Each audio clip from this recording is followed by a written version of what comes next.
cannot jam your hands together. Celebrate God in the life of this man.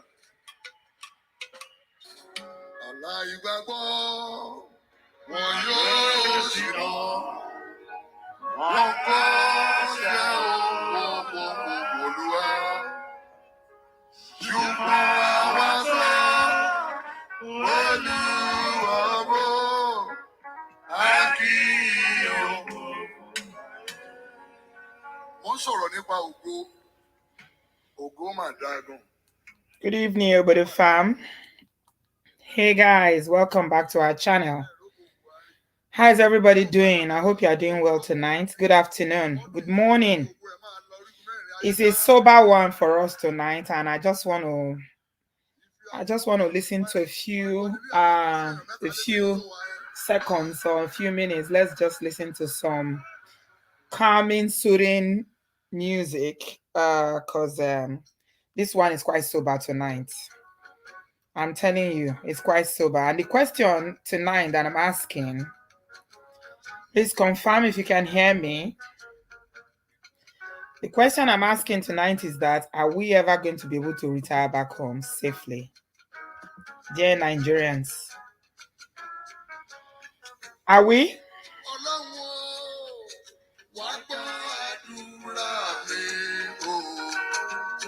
Mami ṣe ilé rògbòlò ayé.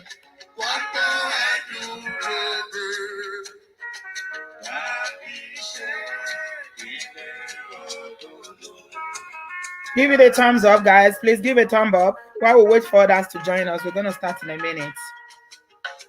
Thank you for confirming that you can hear me. Please give it a thumbs up. Share, like. Please share and like. Thank you so much, everyone, for being here. Thank you so much. Yeah. Are we going to be ever comfortable? Not comfortable financially, but comfortable in sense of security and safety, life of our lives, our children, our property. To retire back to our home country that we love dearly.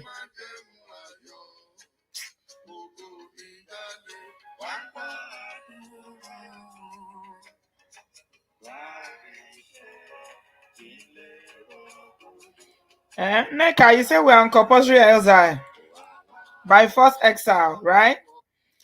This is a compulsory exile that we are in. Now, wow, my people. It hard, though. Honestly, that question hard. I've been asking myself that question. I mean, it's something that we've contemplated on. We talked about it quite a lot on this channel. I literally have a playlist dedicated to people relocating from the diaspora and going back to Nigeria. We're talking about Nigeria because when I went to Kenya, I realized that they don't have this kind of challenges that we have in Nigeria over there in East Africa. It's not to say that they don't have their own issues, but they don't have the issue of security like we do in Nigeria. They don't. It's hard. It's hard.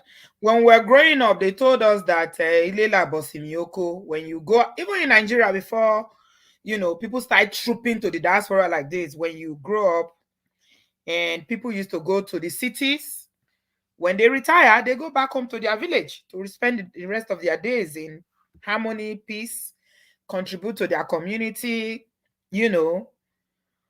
reconnect with their roots, reconnect with their families, their extension, and the community, contribute to the growth of their community.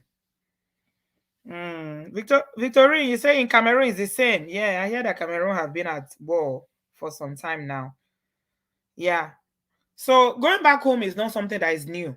Actually, people going back home is not because we are in the diaspora now. People have always gone back home because when you are old, you've worked all your life, you are old and you retire. Where do you want to go to? You want to go back home. You came from somewhere, Abby. So naturally, people gravitate towards where they come from to go and retire back to their roots.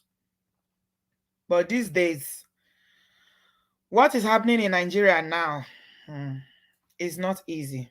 I mean, a lot of people they've made up their mind that they are going to live and spend the rest of their life in the diaspora, that they will die here and be buried here, and they are okay with it. But I don't think I'm there yet. I don't think I am. I don't think I want to live forever in the diaspora because this is not, it's my adopted home. It's not my home. I come from somewhere. Hmm. I come from somewhere. So I don't want to live the rest of my life in the diaspora. No, not especially with this cold. All this.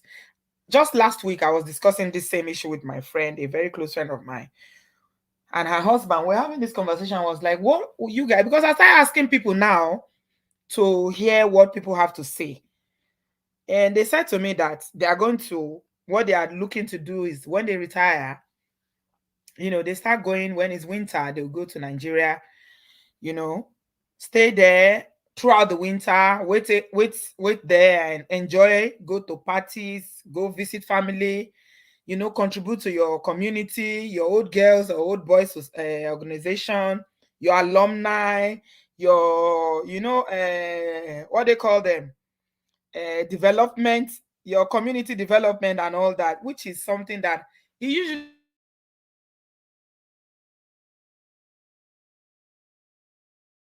gives you a point of working so hard. Making all this money in the diaspora if you cannot give back. What is the point? Hmm? What is the point? I don't know if there's a point in it.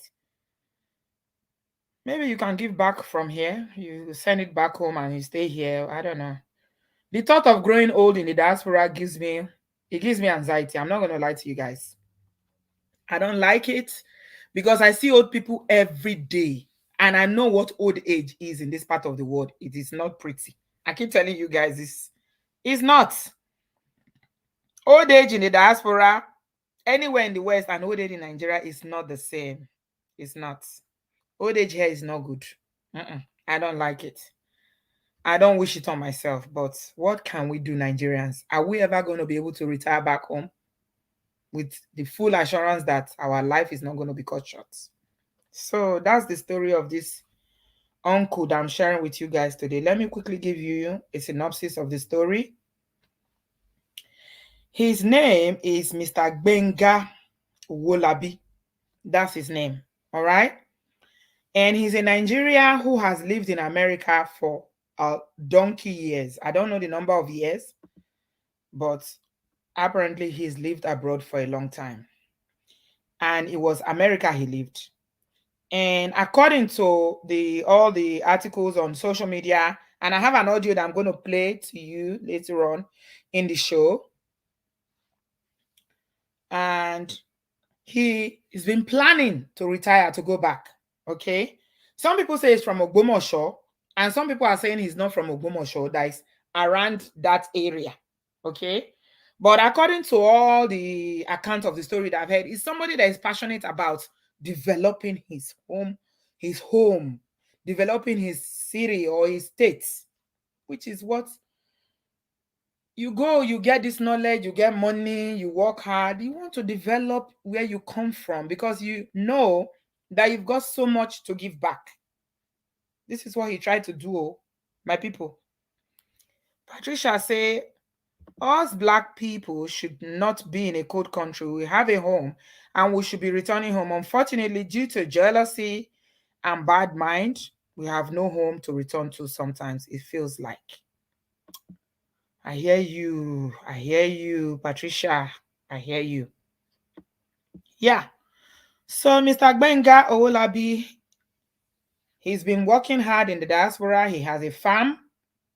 This kind of mechanized farming that people do now, because believe it or not, one of the problems why there's never enough money that you send to them that is enough is because of the cost of food. There is not enough farmers in Nigeria. With the population of Nigeria, the people that are farming are even fewer now than when we're growing up. People are not going to farm. Young people don't want to farm. Old people that want to farm, unfortunately, cannot farm again now because the bushes are not safe anymore for them. So food is in short supply. And so, very, very expensive. Very, very. So this uncle built a hotel in Ogbomosho, and also started a farming business. All right. Ajibola said, I have siblings in the States, Canada, and the UK. Most come and go. I choose to go back to Nigeria in the 90s, and though I'm worried with recent development, but I can't live in the diaspora. Yeah. The diaspora is not for everybody, to be honest. There are people that live here with regret every day, honestly. They are here physically, their body is here, but their spirit is back home. So it's not for everybody. I have a sibling who left Europe to go to Nigeria. He has no regrets, even though he had to start from scratch, started all over again. They've duped him, collected all his money that he worked for and saved in Europe for 10 years. He didn't mind. He said, no, I can't live here. This is not for me. So yeah, it's definitely not for everybody. Some people come here and they are okay with it. They are happy to stay here for the rest of their lives, especially women. They feel like, oh, my children are here, my grandchildren are here. What am I going to do? I don't know anybody back there anymore. All the people I know, they've either migrated to other countries or they are no more. So what am I going to do? I feel like a lot of diasporans, Nigerians in diaspora, are usually torn. They are torn between, should I stay here when I'm old or should I go back? It's something that a lot of people struggle with. Some have decided, let me kuku stay here now. What am I going to do? But I tell you, it's never been this bad before. It's never been this bad before. And there is no two things that are responsible for why people cannot decide or why people are struggling with that decision is lack of security. How do you go to a country where you are not sure that your life will be safe? So as we are seeing, from the story of this uncle now, years in the diaspora, hale and hearty, safe, working hard. When I was looking him up, I saw he had a company. He's been abroad for a long time, going back and forth, preparing for retirement. So, and so he went back to Nigeria, my people. Apparently, he's been coming back and forth. He's been coming back and forth. And finally, he came to the US and said, okay, I am going back permanently now. After all, I have the source of income apart from whatever business and work he did in diaspora, 401k, retirement, benefits, whatever properties he has abroad. He also had businesses in Nigeria.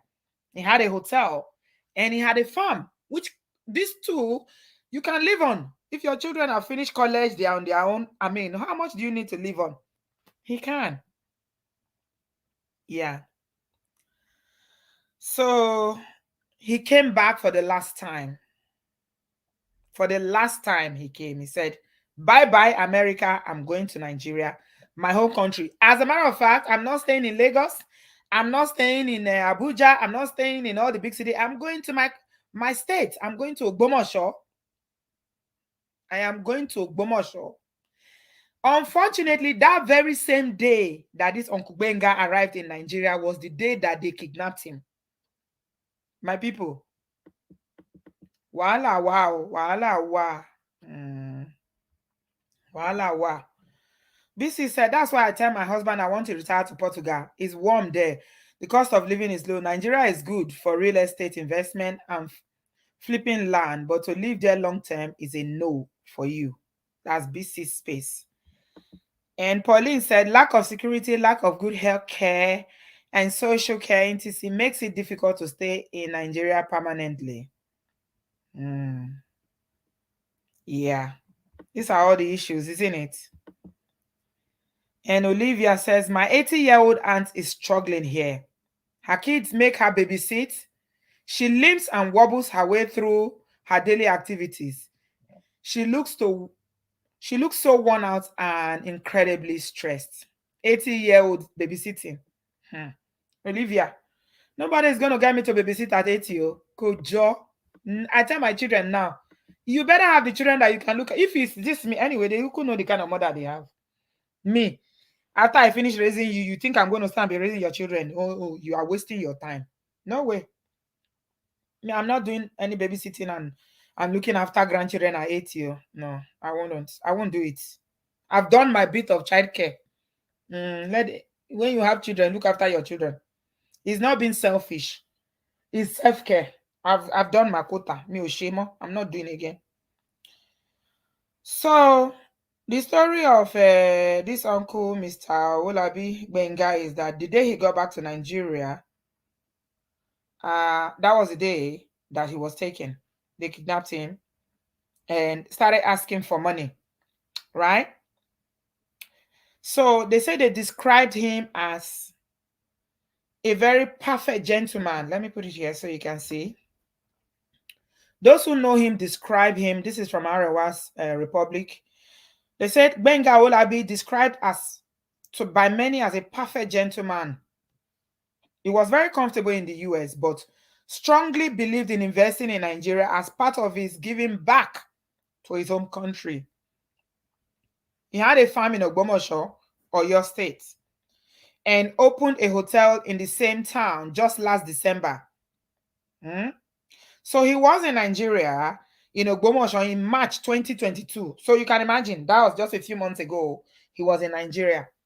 Then he returned to the US and prepared for his final relocation to Nigeria in July. That was last month, after decades abroad. So he returned to Nigeria a few weeks ago and he was kidnapped. And they were asking for a ransom of 5 million naira to be paid. My people, the sad part of the story is that even though the ransom was paid, they didn't spare him. They still deleted him. Yeah, they deleted him. So this young lady that you are seeing there is she's a student. Yeah, she's a student. And because of ASU strike, because ASU is on strike, she took a job, a part-time job to work in the someone say it's 50 million. Okay, it's 5 million. I can see. I don't know if it's 50 million, but this is what I'm saying, that it's 5 million. But Sheung is saying it's 50 million. Oh, initially it was 50 million ransom. Okay.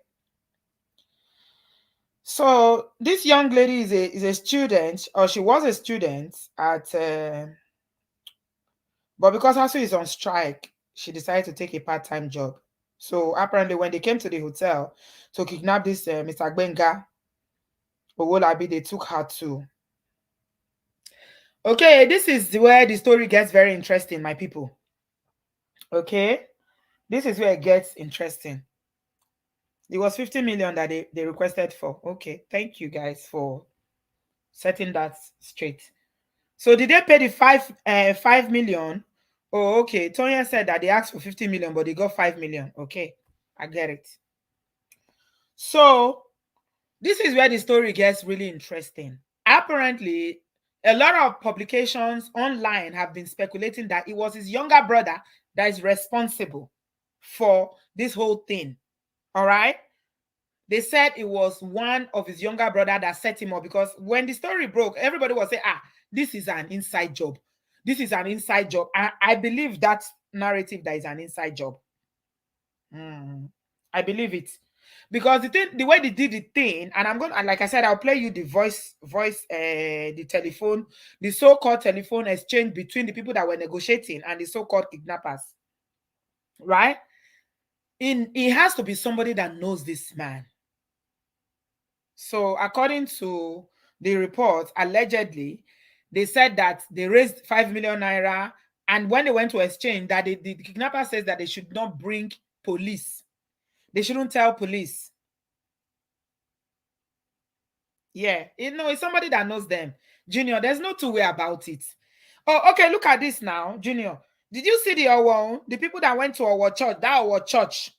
Did you see the names of that the police, the DSS, and the army released? All of them are from Kogi State. None of them is Fulani. None of them is Fulani. And I'm not saying that Fulani are innocent. We know the havoc they've been causing all around Nigeria. But they've taken this thing to a point now where People who actually know you, family members and friends, are setting people up, carrying people, and they will start shouting Fulani, Fulani, Fulani. It's not all kidnapping that is Fulani, oh my people. Let us be guided. Biku leo back pani, tode ole pani. That's the truth. Ikuile is the worst one, no? Is the worst one. So yeah, I'm getting to that, Mercy. So the thing started circulating that is the brother. Then apparently I saw another report that said that they don't have any relative called that name. That is not their brother. Okay. They say they don't have any relative called Femi Owolabi in their family. Your church member is his older sister, Mercy. Okay.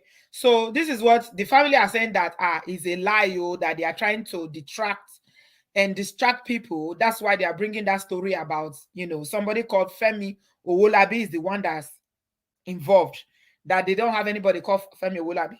But the narrative on social media that is everywhere, if you put the man's name now, Gbenga Owolabi, you will see that they say, is his brother, is his younger brother, is it? But I don't know whether it's his younger brother or not. All is allegedly. All I know is that somebody that knows him is involved.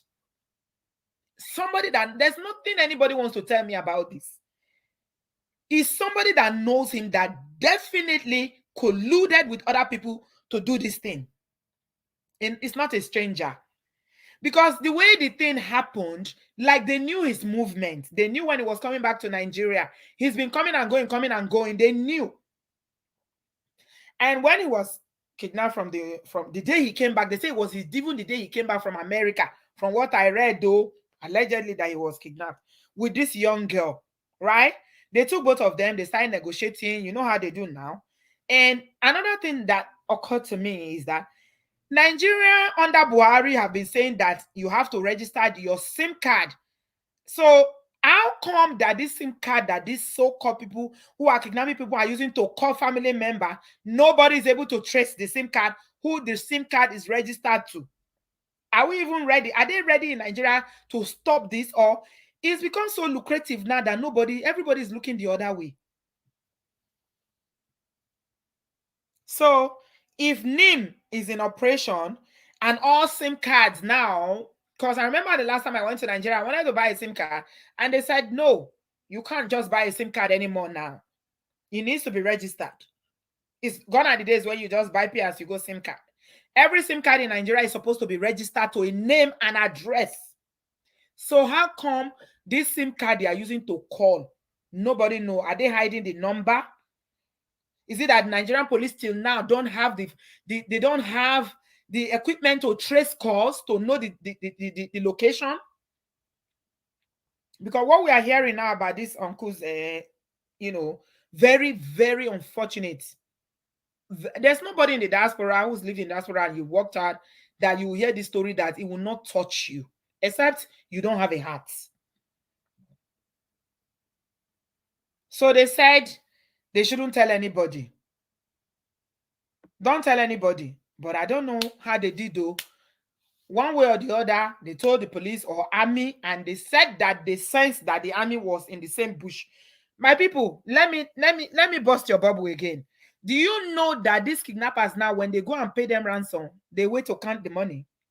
Do you know how bulky Nigerian currency is?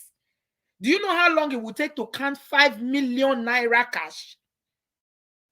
Apparently, these kidnappers are counting it. They will stay and count it in the bush at night.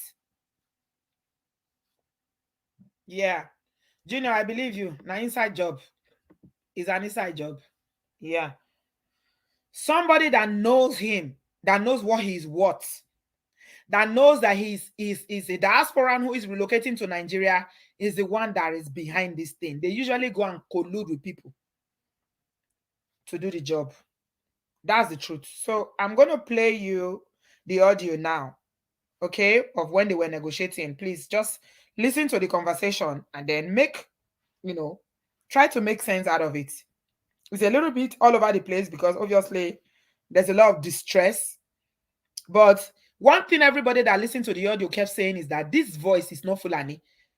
Fulani, they hear English. Even if they hear English, if they talk, you go no say, nah, Aboki, you go know. You must know. So I'm not gonna listen to. Let me play it to you guys so that you will see whether it sounds like Fulani to you. I don't know, but me, I strongly believe there's no Fulani. At least the person that is talking now, I don't think is a Fulani person, and that's why I am of the opinion that this is an inside job. Can you tell me? What can you tell me now? Àwọn tá a rí ò tí ì tó nǹkan ni. Okay, Larry. A ti rí wọ́ bí ó ti wọ́ 1.4 million báyìí. I'm gonna go. I'm dying tonight. That's the man talking. Anything. Wọ́n ní kí wọ́n láwọn ó dọ̀là káwọn tó pè fún mi lówó. Ẹ jẹ́ kí lè bá mi pè é ṣe nọ́mbà ẹ̀ sí wọ́tí ìfọ́ra mi kò lè fẹ́ kún bí owó mi kan ti dè mọ́lẹ̀ ju flow mà á lè gbé mọ̀ sí mi lórí ẹjọ́ tó lè fẹ́ kún bí ó lè ṣe nọ́mbà ẹ̀ sí pé ìdarí ilé ẹjọ́. Hello, sir. Sir, good evening. Good evening, sir. How are? Fine, thank you, sir. Ogbeni, what you have this night? That's what I'm saying. The money is now 1.4. That's the kidnappers they are talking to now. Do you hear me? Yes, sir. Ogbeni, I'm not going to sleep here today. I will kick this Baba to go. Sorry, please. Sure, is a Fulani man that is saying Ogbeni. How make it easy with the money? You know, go be saving money for Baba. Send her your own money. I say he has asked me to talk to people, and I've talked to them. If they have given me the money, why I no go bring? Now they hear. He say Ogbeni, where is the money? Shangba, towards the end, so the conversation is between this Mr. Owolabi, the late Mr. Owolabi, and if it's somebody who is negotiating with them, the kidnapper. So he was saying, did you go to ask my friend? And the person was saying, he was speaking Yoruba only. They said they will give me money tomorrow. They've not given me money today, right? And then he's saying, oh, please now, you need to get me out of here. I don't think I will survive this place today. Oh, the man was in distress. He knew it. He already knew that he would not survive. And then the other conversation was between the negotiator and the kidnapper. He's saying, where is the money? Shebi na baba money. Ogbeni. Is that you know? I don't hear Hausa, all this, especially the illiterate Hausa Fulani. I don't hear they speak English. Yeah, don't stay not small. I hear their English. You go once you open your mouth, self, you go no. Unfortunately, they collect money. Oh, they collect money, but they don't let the man go. The most painful part is that this young girl, just because of ASU strike, make you see as God go take punish all Nigerian politicians from Buhari to the last of them. How you know go better for their generation to come? Because they refuse to settle ASU. And universities have been closed for over 6 months in Nigeria. She had to go and look for a job. Now the job, now if they for don't carry and join the man. Now for dear, now they carry and join the man. Now they don't waste this young girl life. Because if schools were open, she was in school, she would not have been in this situation. She would not have been working. She's supposed to be in school. Final year. They said her final year she did. She lost her dad last year. So yeah. Thank you for telling us. Yeah, so people are saying it is his brother. Some are saying it's not his brother. I don't know whether it's his brother, it's not his brother. All I know is that somebody that knows this Mr. Owolabi, who knows about his movement, who is involved with him, whether a worker in the hotel or in the farm, but somebody who knows his history is involved in this thing one way or the other. If they just took the 5 million and let the man go, Shebi, he would have, he would go and thank God, pick up the pieces of his life and run back to America. Say, Jackie cook pami o, mo ma dupe lowo re. But for where? As the man they talk, like he already knew that he was saying that it's one of his hands. He said one of my hand is not working anymore. One of my hand is not working anymore. Those people, they don't get any regard for human life. All they care about is that money. So, kí la ti fẹ́ ṣe yìí sí báyìí? What is the way forward? What is the way forward? To stay in the diaspora for life, stay in the cold, and you will age very quickly.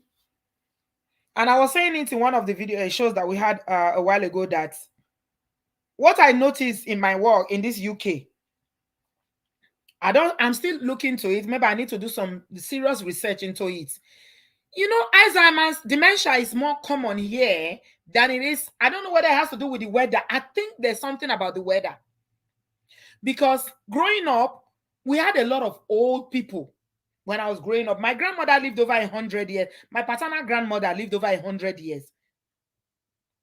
You don't see people with dementia like that here. I've seen somebody that is in their 60s that already have dementia.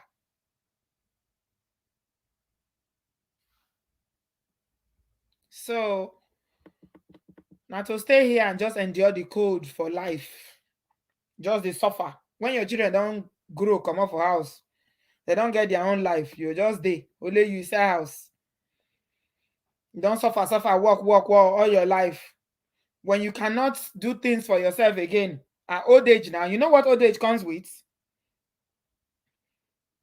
I didn't say that there's no dementia back home, Kumbi. That's not what I said. Listen to understand. What I said is that it is not so common back home. That's what I said. I didn't say that people don't have, that I've never seen dementia back home before. Here, before you see an adult like in their 80s, 85, 70 something that doesn't have dementia, it's too common here. If they don't have dementia, they have memory loss. They have confusion. Especially this lockdown, it did a number of old people. Guy, old people suffer for this lockdown, this pandemic. Yes, I don't know whether it has to do with cold though. Chizuwa, you say it's got nothing to do with cold. It has to do with isolation. No one to talk to. Maybe. That's why I said I have to research it. But the way I see it here, it scares me. Honestly, it's too common. It's very rampant. Very, very rampant here. Isolation is what causes it there. So people, are we going to stay here? Because here, you can't say because I'm African, say, okay, now because Oyibo know they born, now make that they isolated. They know they born plenty children. Or some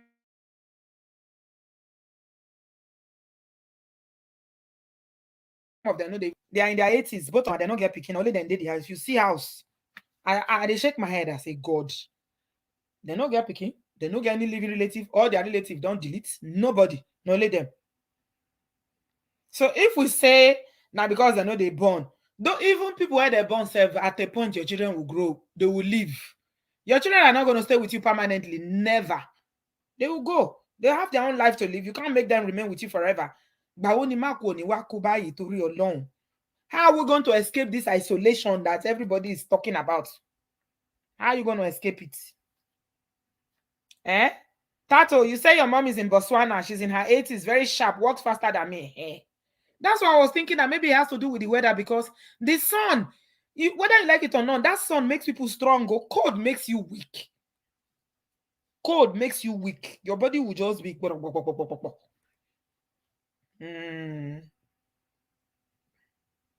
Now, wow. Now, wow. So what's the way forward, Nigerians? Now, see this man, they just waste time. They waste time. He pay me. All the years when person go there for abroad, you go they walk. The one they pay me for inside pass, we say maybe it was, you know how some people will live now. Let me save, let me work towards a goal. This is what I'm trying to achieve. I'm trying to retire. I'm trying to retire back home. I need to build this hotel. I need to finish it. Hotel, it's not a small joke now. It's not a joke. It's not just the building alone. You have to furnish it. You have to hire staff. You have to do a lot of things. And that's why I say it all the time on this platform. And the way I live my life, I've always believed in living in the moment. I don't believe in putting my life on hold because of something that a 10 years plan. I plan. It's good to plan and save, but I'm not putting my life on hold for no reason. Because all I kept saying is that imagine it's Uncle now.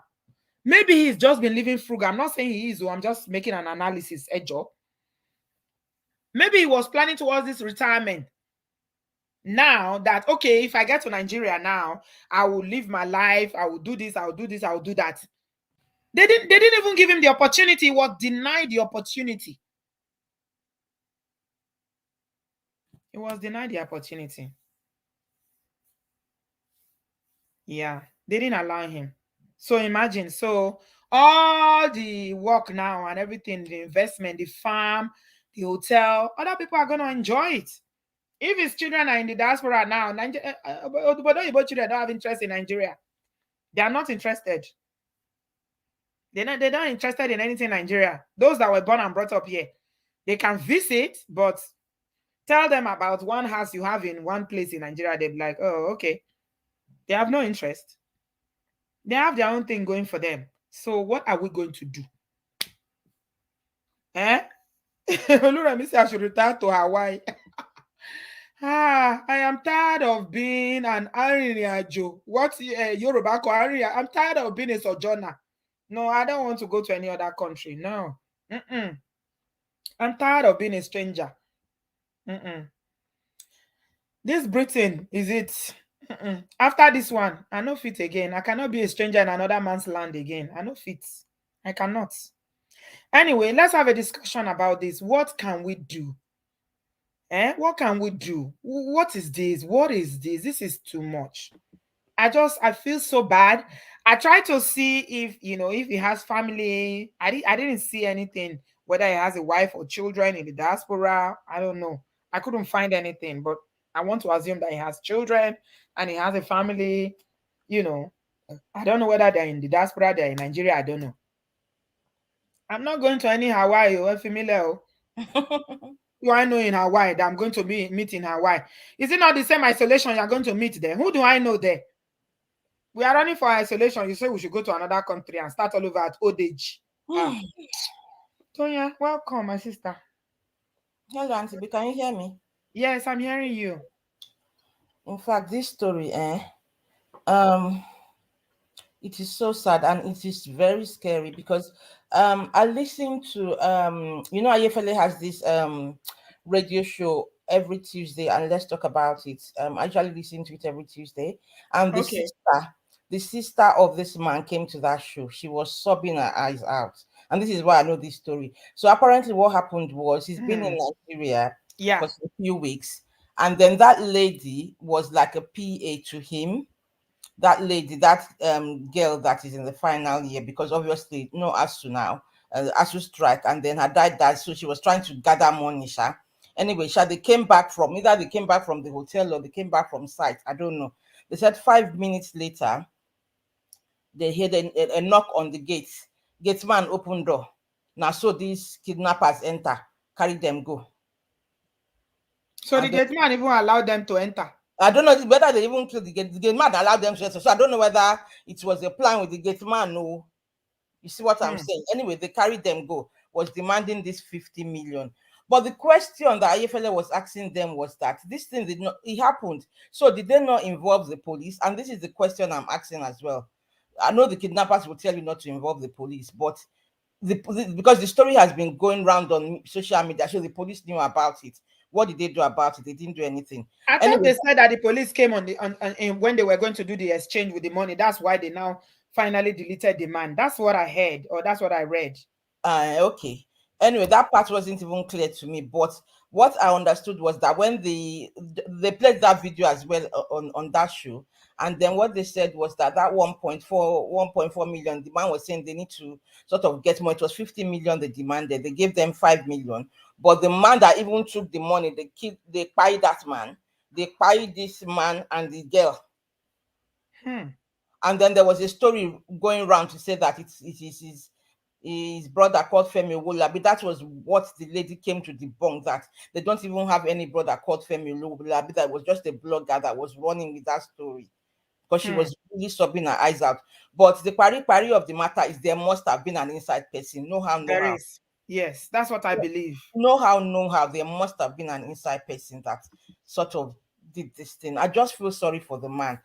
I don't know whether you remember the story about 3 or 4 years ago. This lady that was, I don't know whether she was in this country or US, that built a hotel in. Oh yes, I did the story.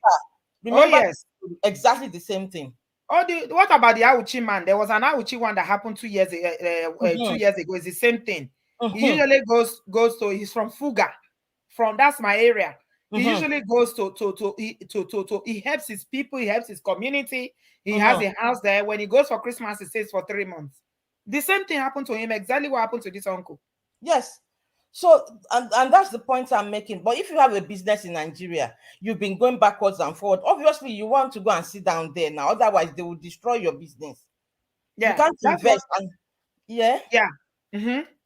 You can't invest and not go there. Otherwise, they will just destroy. No how, no. Even if you put family there. So the question is, what is the way forward? Because apart from even security, what about healthcare? There's no healthcare in Nigeria. If anything happens to you overnight that you need immediate care, where are you going to get it from? Nothing. Even the private hospitals, they're limited. So what because that my friend I was telling you about that we're discussing, the husband is a doctor. So what we're saying is that because that one, the way to do it is when you are here, do all your checks, get all your medication, get everything, that will last you for the period of the winter while you are going. And then have a doctor on standby still in Nigeria that in case if you need to see someone, people are doing it. I know a lady doing it right now. She returned to Kenya a while ago, and when I went to Kenya, is one hotel that I showed. She's the one that owns the hotel with her husband. She's been in Kenya for a while now, and they have a private, what they call it. They have health insurance over there. Yes, they have health insurance in Nigeria as well. So I don't know if it's as common as it is over there, but now they come here for medical checkup and things like that. But I mean, what you were saying about not having a business, I agree completely. That's what Yeye is saying, that it's not good to go back to Nigeria. I mean, she's saying it's good to go back to Nigeria when you're old, but we should refrain from opening big businesses for the sake of family. Yes, that's where the problem starts, because they want to take that business from you. And it's envy. It is envy, although you're trying to help them because they say, okay, I've been abroad for a long time. Let me go back, help my community, help my people. You're going to employ people. But then it's envy because there is no how. I just pray that they find out, although it doesn't even bring the dead back. It doesn't bring him back. There must be an inside person, the way the story happened. It is so sad. The man has worked all his life. Very, very sad. Very sad. And Nigeria is a hard place. I went in January. I tell you, Auntie B, when we live in Ibadan, when we were going, the guy that took me to Ibadan, the place, I sat like this. I was looking. When you're not at ease at all, because they were talking about that Ibadan expressway. Yeah, the road was so quiet because people did not want to travel. Oh, that one is one of the most dangerous roads in Nigeria. Yes, they just come out at daytime, or they said they would just come out from the bush. Oh yes, my mom was monitoring me. Where all that Lagos, Ibadan, Lagos, Benin expressway, none of it is safe. This is the road that we usually travel at night, so that nothing used to happen. No, they make it a joke now. Did you not see it on social media that flight from Lagos to Abuja is 150,000 and what used to be 35,000, 40,000? But they also said that, well, you either pay the 150,000 or going by road can be 5 million to 30 million, depends on the kidnappers. It is very sad. It is very sad to know that we grew up in that country and it's got to this. Yeah. Because as you said, we can't stay here. Yeah. It's not for everybody to stay. I think it's a personal decision at the end of the day. What people want to do. For me, I don't want to stay here when I'm 80 or 90 years old. I don't want, when I'm 70 gone, I don't want to stay here. You want to lock yourself indoors. It's too cold. Nigeria, I don't want to stay here. You see neighbors to talk to. You won't see anybody. Everywhere quiet. Only you watching TV. I don't want it. That's not the kind of life I know. For me, no. They're walking on the street, bend over. I usually feel sorry for them. They will come to supermarket and they have children, no? Eh? My dear, if you work in social care, old age go tire you for this abroad. It go tire you. Man, the isolation is too much. That couple didn't want me to go. It's the husband I went to see, is the wife that used her job to hold me down. Who started telling stories. I say, Mama, don't go. Mama, Jack him my law. She started telling me stories. I was trying to be polite, but I wanted to go. No, we don't usually get visitors like that. And then she go make me repeat myself 20 times because she they forget things now, you know? So she go ask me something. When I give her an answer, 10 minutes later, she will ask me the same thing again. I say, Chineke. Before I joined the civil service, I used to work in post office counters. Come and see this. There was this particular man. He will wait for me to serve him. And when I saw his account, I almost fell off my chair. The amount of money that was in that man's account. Then he would pass one small sweet to me. People used to call him my boyfriend, but he is so old, but he has nobody to talk to. Then he will stand there. That's the number one problem old people have in this country. Yeah, I don't know how it is in America, but for this UK. They don't have seen it. I don't like it. He comes every day. He would stand there and people would be complaining. The queue is not moving. He will stand, and I cannot drive him from in front of me. He'll be talking to me about everything. If you go nursing home, that one is worse.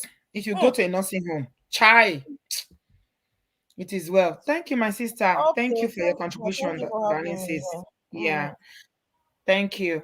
Celine said, Jesus already died for us, and I'm not going to die for my community. Help the community from a distance.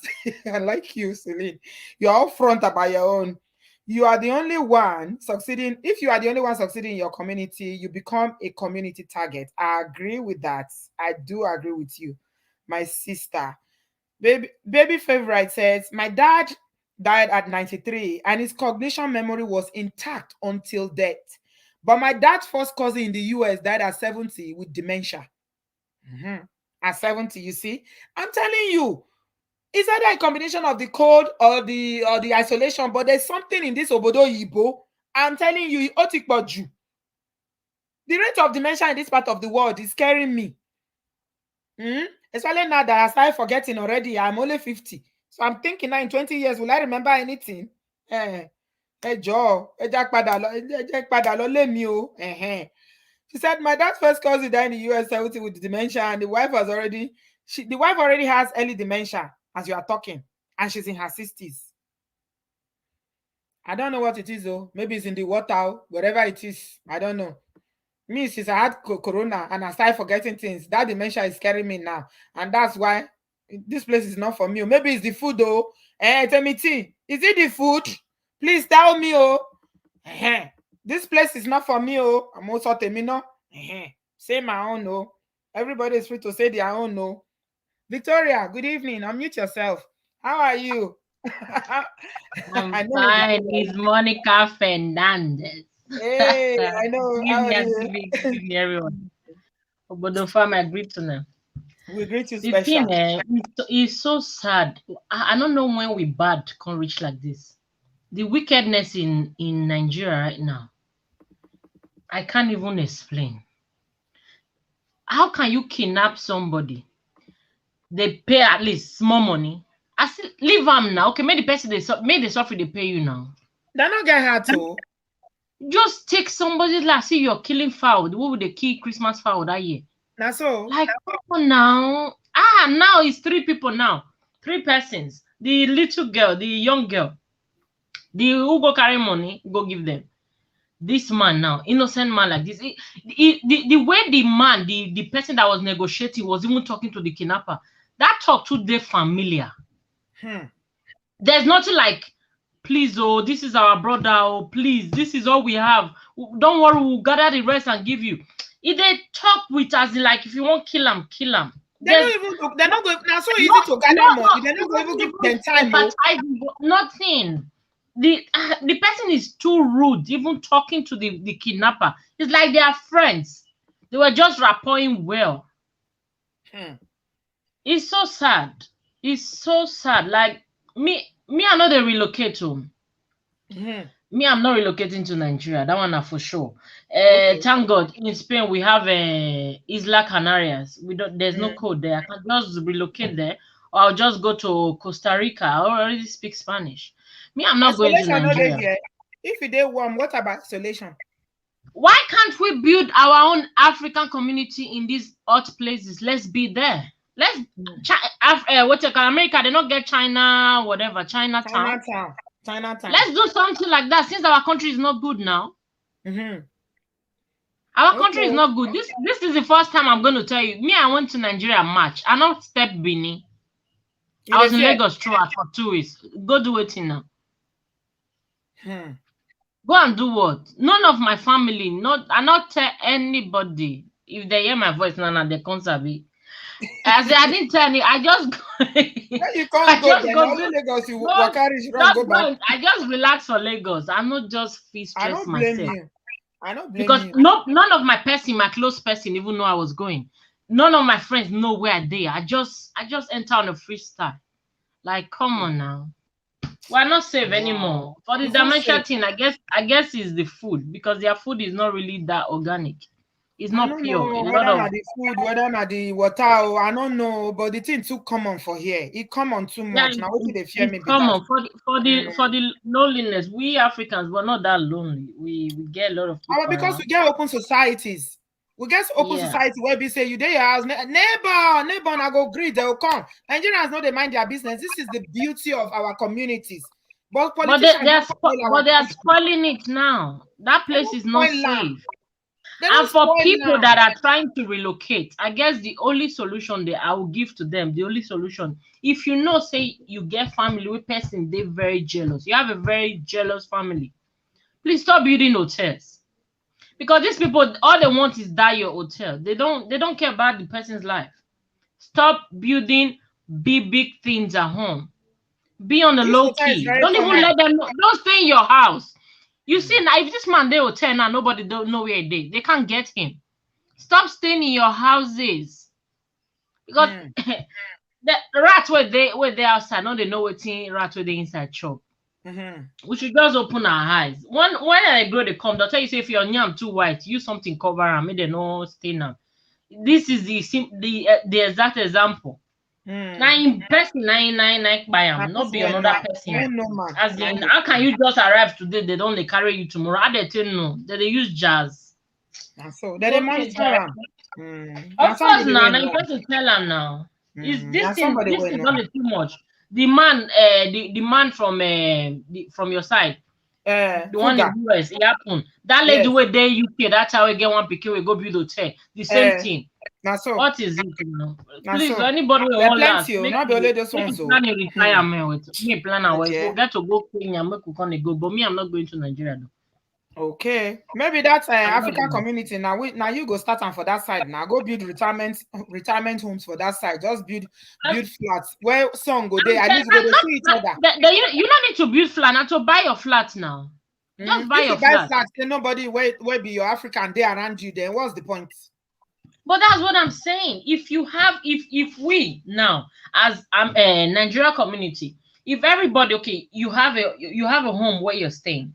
Now you're looking for a retirement home. We can't plan. So, you know what? Since Nigeria is not that good, let's look for a place that is hot, that is good, that is safe. Because this place now, more imagine now like we're going to Kenya, which are not still buy because all of us now Africa last, which are not still buy. But let's just imagine now, so we're going to Kenya. We can't go choose one big place like that. They sell them for us. We can't build them. We all of us put our mind together. We can't build them. Everybody gets each bungalow. It's not a bad thing. But if nasty for a giant, everybody so if we go buying flats for different places, so if they pay, you know, because Nigeria is not safe. We're safe. Except say your people don't know say you there around. Some people know they talk their travel itinerary. I thought by now everybody knows that.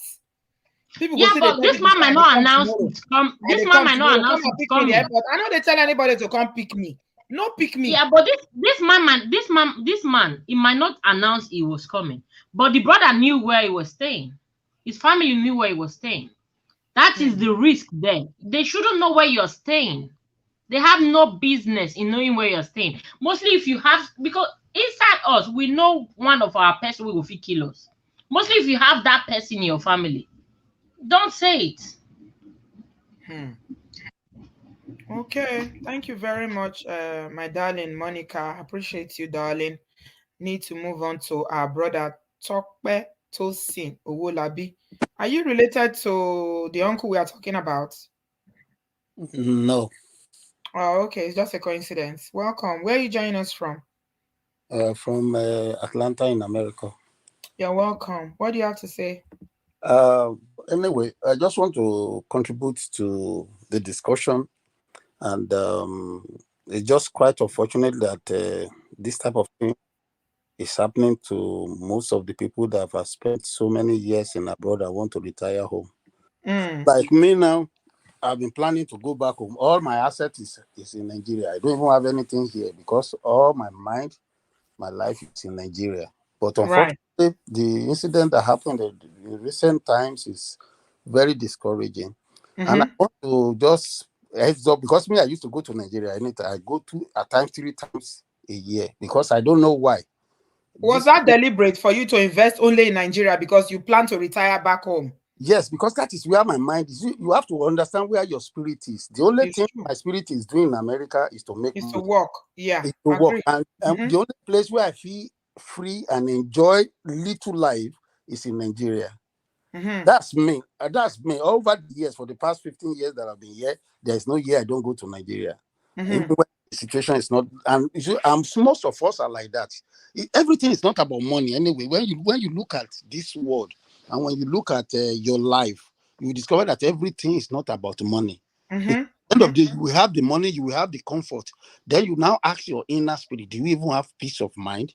Are you enjoying this thing? The only thing I discovered that this is a personal thing, is that the best we can do, and I think I've done, is to bring my kids here, and they are okay, and they settle down. For me, you can't live in a place for over 40 years before you move to, and you think that's going to be home for you. There is no way. And I think this is the reason why this man, and by the time you work tirelessly consecutively for 10, 20 years, no, here there's no day you have to stop working.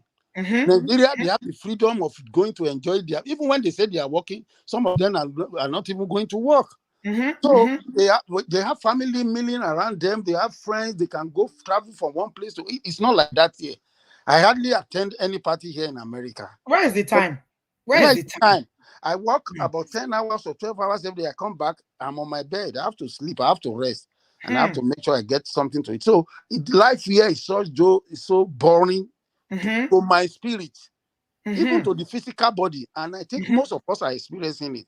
But all this thing that is going on in Nigeria is damping our morale, and it's affecting us. Like this man now, all he has been working for is for him to go back an investment and go back there and relax, and he has people around to work for him. Why would you be working all your life? And it's creating jobs for them, uncle. Yes. Imagine, they say they don't have job. Yes. You know how many people we hire in that hotel, and we pay them salaries. Yes, yet they are ungrateful. I want to first of all point it out. You see, the wickedness that we have in Nigeria, you cannot imagine how wicked people are in Nigeria. And I want to let you people know that the people that killed this man, there are some people around him. They knew everything about him. They knew about the project he has been doing. They knew he's going to come back and he's going to want to take over that project. He has been telling them, maybe he has been confiding in 1 or 2 or 3 people. And those are they look at it very well, it is part of those who are handling his project are most likely immediate family or immediate friend. Yes. These are the people that did this to this man. They knew this man is coming home finally. And maybe those of them that are, and especially family member, you don't know how terrible these family members have been victim. I know what they did. I know what they can do. And the problem is that they have a sense of entitlement. By the time you start giving them money to do something for you, they now start looking at that property or business as their own. Do you understand? And when they manage it successfully, these are 2 caveats to it. When they manage the business successfully, now they feel they are the one that owns the business. They are entitled. The average Nigerian has an entitled mentality. Yes, and they want to take it over totally from you. I say, not manage your one now, and business meaning, and they'll be living that life. And that is where the conflict comes in. They have been living the life, oh, this is my business, oh, this is me, oh, I'm doing this. And most people will not even know whether the project belongs to their family member or belongs to their brother or whatever, or the business. So what they will now do when they now know that you are coming back, the next thing they will do is they start thinking, their head will be spinning and be thinking, yes, we need to get rid of this guy. I need to, even if it's not the one that is planning it, it will tell a friend, do you know that that my brother is coming back and he want to take over this thing? He's coming back. We need to do something. Oh, we need to do, and they will start engineering him or her to do something nasty. And that is what happened here. This man, they knew he's coming back and he's about to take over his business. And that's when they planned that, okay, even if he's going to take over the business, and this is a kidnapping gone wrong. Those who killed this man, they know this man quite all right. Those kidnappers. And if you listen to the voice note on that that was released, you will see that those criminals, they were not Fulani. They were just pretending to talk like Fulani. Yes. They were not real Fulani. This is an insider job. If not because Nigeria is so I don't know how I'm going to use that fuck up. If not that Nigeria is totally they can trace them, yes. They're supposed to be able to trace them. Even the man that is negotiating with those people, I don't know why the man put his life in the hand of that guy. That man negotiating with the kidnapper, I don't know why that man should trust that man to negotiate with them. Because the way he's talking on that phone, the way he's even doing, I'm a psychologist. By the time I read the tone in which that man is talking, I discovered that something is amiss. Yes, that's not a reaction of somebody you want to lose your family member. It's most likely the breadwinner or a prominent member in your family, and that is the way you will stand negotiating the death of your no. I can't. That's a red flag for me. And by the time you look at the way those guys are talking, that's another red flag that is supposed to. Those guys are insider. It's an Ogbomosho.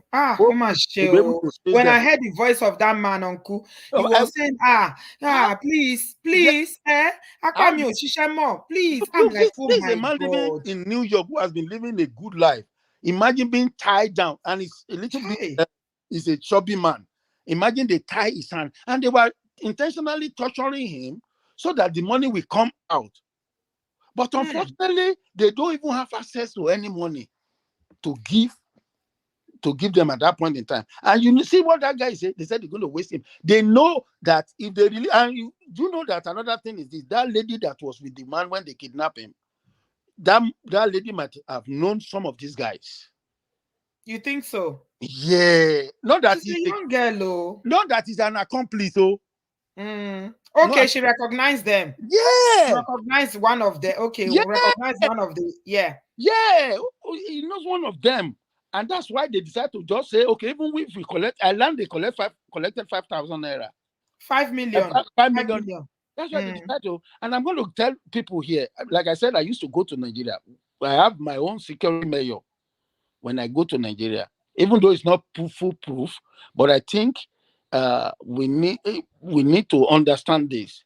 Number one, don't get yourself involved in too much money with anybody in Nigeria. I'm saying for a fact.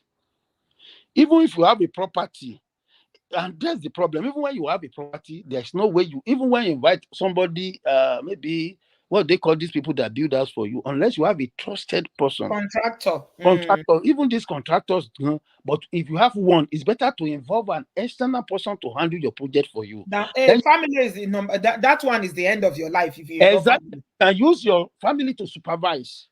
But the money is not going to them.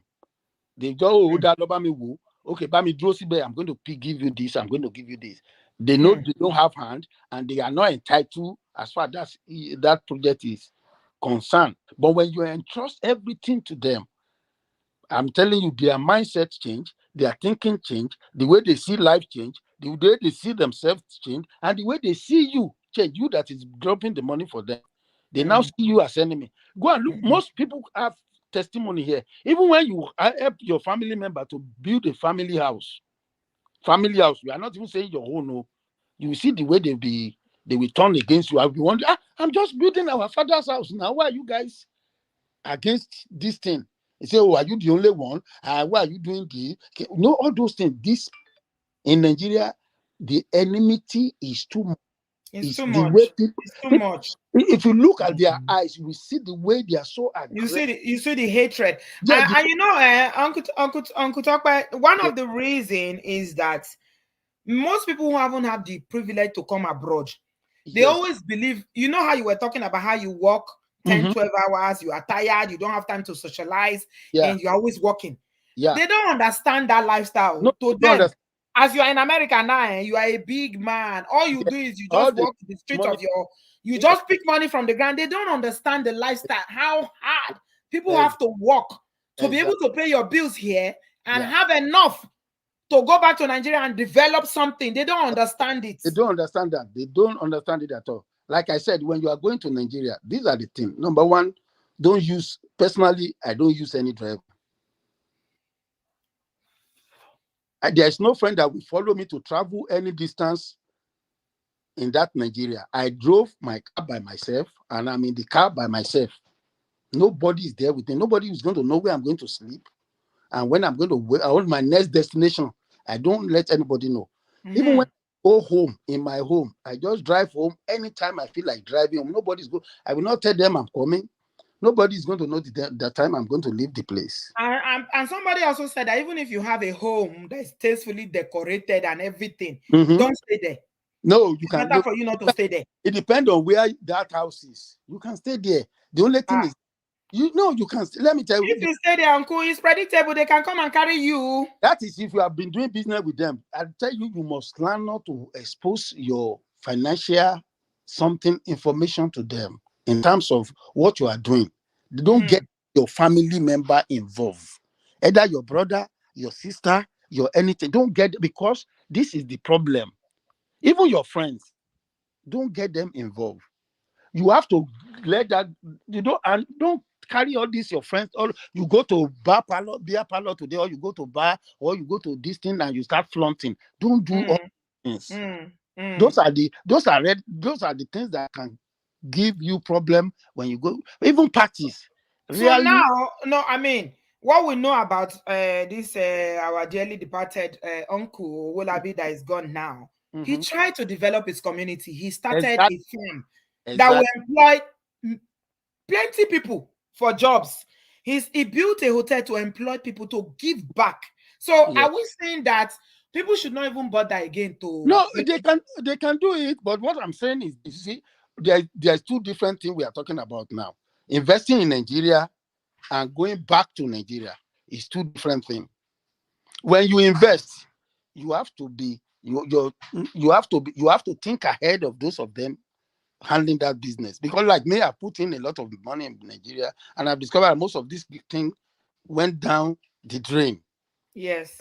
Because they will mismanage it. And part of mismanagement is one of the reasons why they will do this, what they are doing to this man. Oh, yes. Maybe that man wants to come back. They don't want accountability, so they don't want to give account. Maybe somebody has been managing that hotel and farm. Thank you. Now you've come to say, okay, let's see the ledger. You're trading. What is the profit? What is they don't want it. That is the problem. By the time you come to audit your account, that is when you get yourself into trouble. If you want to save your life, when you come, just take over your property. Oh, okay, this is what they give you. Bye-bye. If you can do that, that one will help. Because one thing I discovered is that I don't know how we will survive in this part of the world at 90, at 70. I don't know too, Uncle. I'm thinking about it too. I don't. Every day, I'm thinking about it. Thought I was alone. Every day, and I know thousands of, and that's why all of us are fighting that country can just. See, what I know, Uncle Tokpa, what I know in my heart, the average Nigerian who lives abroad, if not because of how Nigeria has gotten to this rotten tomato level, the average Nigerian, if it was like 20, 30 years ago, they would not stay here. No. People didn't used to come to the abroad to come and stay here. Stay here for what? No, tutu. Madam, winter. Do you know the loneliness people are going through? The pressure that people are going through? Nobody's going to knock your door to say hi. I see it every day. I see it. You have food even in your fridge. Nobody will come and eat. Do you know the beauty of you going to Nigeria and you cook food and about 20 people or invited visitors, they will come. And when you see all of them eating, and you don't know the joy, the psychological joy that brings into your heart, into your mind, that these people are eating. You don't know. There you can see 10 people sitting down in your house, and they can stay with you for the rest of the day time you're going. Yes. And they'll be helping you. And they will do this for you. They will carry water for you. They will cook for you. You can have somebody permanently with you. So if you have money, Nigeria is a place to stay, and you can employ anybody you want to employ to give you the services you needed. We pray for the security. Let the next government, if I was in Nigeria and all this noise they are making about election, the one thing that we need, and of course, all these hopeless politicians that have no vision, they have no strategy, they don't have any policies in place. Is what we are hearing. The number one thing the average Nigerian should be asking anybody who plans to run for presidency in Nigeria is, what is your action plan to safeguard the life of Nigeria? Madam, these security issues, what is your plan? Madam, I'm involved in the political equation of Nigeria. And I'm telling you for a fact right now, there is nothing so savage in that country again. You don't understand how this thing has been going on for the past 20 years.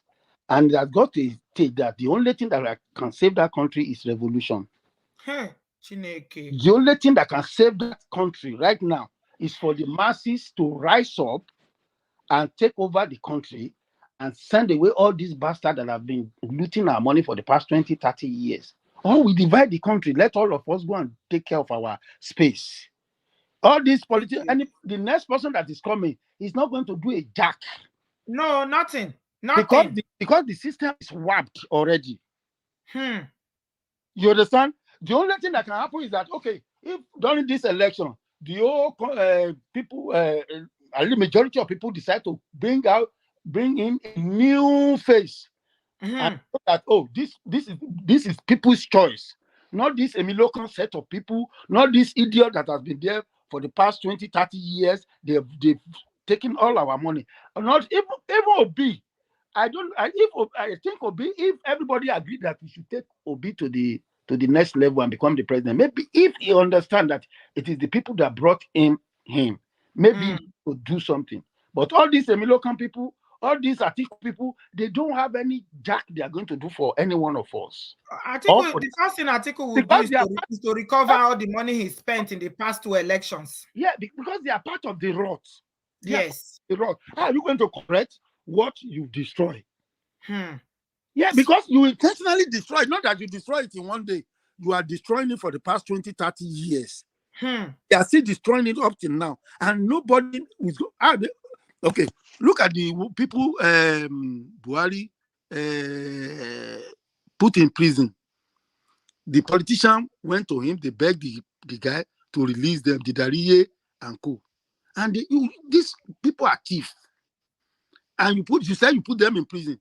That means the money is gone. And now somebody is coming to you to beg. That means that money is gone. You cannot recover that money again. They release them. They are out. They release them. So you cannot get that money again. Where is the money going? You are doing a business. You have 2 million. And the money is gone to 10 naira. And the people that took the money, you cannot do anything with them. How are you going to start up the business again? That is the problem of Nigeria. So the security situation in Nigeria is so horrible. So what is your plan now going forward, Uncle? Are you still planning to retire since you don't like it so much? Let me tell you something. Do you know that even with this, I better die in that country than to die in this America? You are still hopeful that you will go. I better die there. You will not die but live in Jesus' name. I share the same sentiment with you, Uncle. But as it is now, we cannot go. Let us wait. We cannot go. We cannot go. No. We can't go now. Let us wait. Hopefully. Yes. I think something is going to happen. Yes. In 2023, something must change. Yes, something will change. We hope that. Like this. So my condolence to the family of I don't know if they have other member of his family is here in America. Are they here? They say his wife and children are in Maryland or somewhere around. Can you imagine? So my sincere condolence to the family, and that's one of the things. Nigeria just happened to this man, and I hope Nigeria happened to him. I hope Nigeria will not happen to us, because Amen. That is not safe. Thank you, sister. Thank you so much, Uncle. I really enjoyed thoroughly talking to you. Thank you, sir. God bless you. Yes. Thank you, sir. God bless you. Okay. Uncle Tosin has been giving us back to back. Here and I in the same WhatsApp group of people who don't want to live in this country permanently for life. So I'm enjoying him the way he was saying it, but fear, I still have fear in my heart. I'm not going to lie. Nobody wants to be in this situation. It's very, very sad. I pinned this comment because I wanted to come back to it after Uncle Tosin finished talking to us. Olivia Green said that the brother goes to Nigeria strapped and ready to take anyone out. That he told him or her to get their license to delete people. That he sleeps with his deletion machine ready for anyone. And he said he should wise up. I'm not disagreeing with you, Olivia, or your brother. But I kid you not, there was a story here where I shared a story of an Igbo man that went to Nigeria. He's a retired, it's not retired. Let me say, how do you guys call them? Ex-military. You know, he was in military in the US. He went to Nigeria. He was strapped too, like your brother. And it's the same kidnapping that happened to him in Nigeria. They came prepared. He didn't even have time to draw. They finished him immediately. So, well, they said the Lord watches over his city. The watchmen they watch in vain. That's what you need to know. Strap or no strap. That's what I'll say. When they buy the man, you remember the story now? You've been with me from the beginning. The people now started saying that it's the wife, that he was having issues with the wife in America, that it was the wife that sent people to go and kidnap him. But later, when the people that kidnapped him were caught, they confessed. They don't even know the wife. She was exonerated. I did the story. They are still on my channel about four years ago. So strap or no strap, it is only who the Lord keeps safe that is safe. Nigeria will not happen to us. So like Uncle Tosin prayed a very powerful prayer for us. Nigeria happened to this uncle. Let Nigeria not happen to us. So I'm telling you. All right. The Bloomery, I'm going to come to you in a minute. Let me take Barry. Barry, you are next. Hello, bro. Auntie, good afternoon. How are you, my brother? I'm doing well. I'm doing well. Mine is more of a question, and I will not take any more of your time. Okay. I heard the last caller say that Nigeria cannot be salvaged. Yeah. I heard him say that you go back home and you are literally always looking over your shoulders. Yes. I heard you say that you are afraid of going back to Nigeria. I have two heads. And the thing is, I was in Nigeria a couple of months ago, and I had mobile police. I know how much we had to pay these guys for the short period that my family and I were there for my dad's burial. And which brings me to my question. We've had so many of these stories, so many of these experiences. Why can't we learn from it? Why are we still going back home? I'm just trying to make sense of it. I'm trying to, because I can't wrap. It's something I've been asking, like, then why are you going back?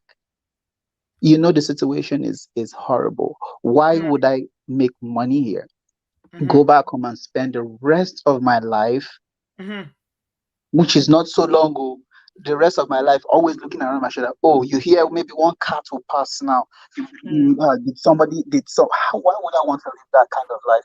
Rather, for me, even though it's not easy, why I could go to a neighboring African country. I could look for somewhere that has similar cultural values as where I grew up from when I was a kid. So which brings me back. You still find people, my friends, still travel back home. They still invest, but yet I see them come back here. I see them come back here. Yes. I see them come back here, and they tell me, man, I cannot go out after 6 o'clock. I cannot, like, I still see them expressing that same fear. Then, but you're Yes. going back home and why do you go back to put yourself under this kind of stress? If God said, okay, that you are going to live 103 years if you are here, and you go back home where there's no power, where there's no water, where the stress level is high, the temperature is high, even if you have 100 or 200,000 grams saved up and everything, you burn through that money within a space of a year or two. Yes. So, like, then why? I can answer it for you around on my behalf head. of Okutosin. I can answer you because I know why. Honestly, do you know why? Why? It's love and the passion that we have for our country. That's why. So even Country with the will send fear, us. okay, even with the fear that I have, and everybody else, if you are sane anyway, you will have that fear at the back of your mind. You still want to believe that it's going to be better. You still want to believe that things are going to change. You still have that love. You still want to be amongst your people. You still want to be in your community. I'm telling you something, Barry. I went to Nigeria in 2019, Christmas. In the last 20 years, that's the best Christmas I've had. I left my husband, I left my children, I packed my bags, and I went home. As a matter of fact, when I got to Nigeria, because I usually go to Abuja, my friends were like, "Are you okay? You mean you want to go?" I said, "I'm going to my village." One of my friends said, Egba me. Maybe they use juju to bring you back home. I say, "Your father." Man, it's When I I was can going, I relate to remember this. when I was going to the village, yeah. Let me tell you now. You ask a question, I'll give you the answer. When I was going to the village, my auntie in the US was calling me, Brie, are you okay? She was worried. I said, sis, don't worry, I'll be okay. And I did. I went to my village when I got there. Oh, there's no place like home. I can't explain it. I can't put it in words. Seeing my father's house, seeing my family, seeing my community, there is no joy. It I is only slept in my father's house once, so I was shuttling from one no, hotel it's or a one village. My place village to is the very, very other. small. And just being in that community, I was in the village for about maybe 10 days or less. I don't know, but I was there. I see the funny thing. I came before everybody that was coming home. People in Nigeria go home for Christmas around 23rd, 22nd. Me, I got there around 20th. When they were coming to meet me. People were like, how? They Yeah. were shocked. You were like, I thought you are in Obodooyinbo. How are you here? I said, I sit down there. I got there before them. But I tell you something. I had an amazing time. I was happy. So if I understand you correctly, what you're trying to say is it probably comes down to the community where you grew up, how safe your community is, how tight the setting is. But So not everybody has that blessing. Not everybody. yes, So if you know you're going back and you are going to be feeling unsafe for the rest of your life, why yes. would you subject yourself to that?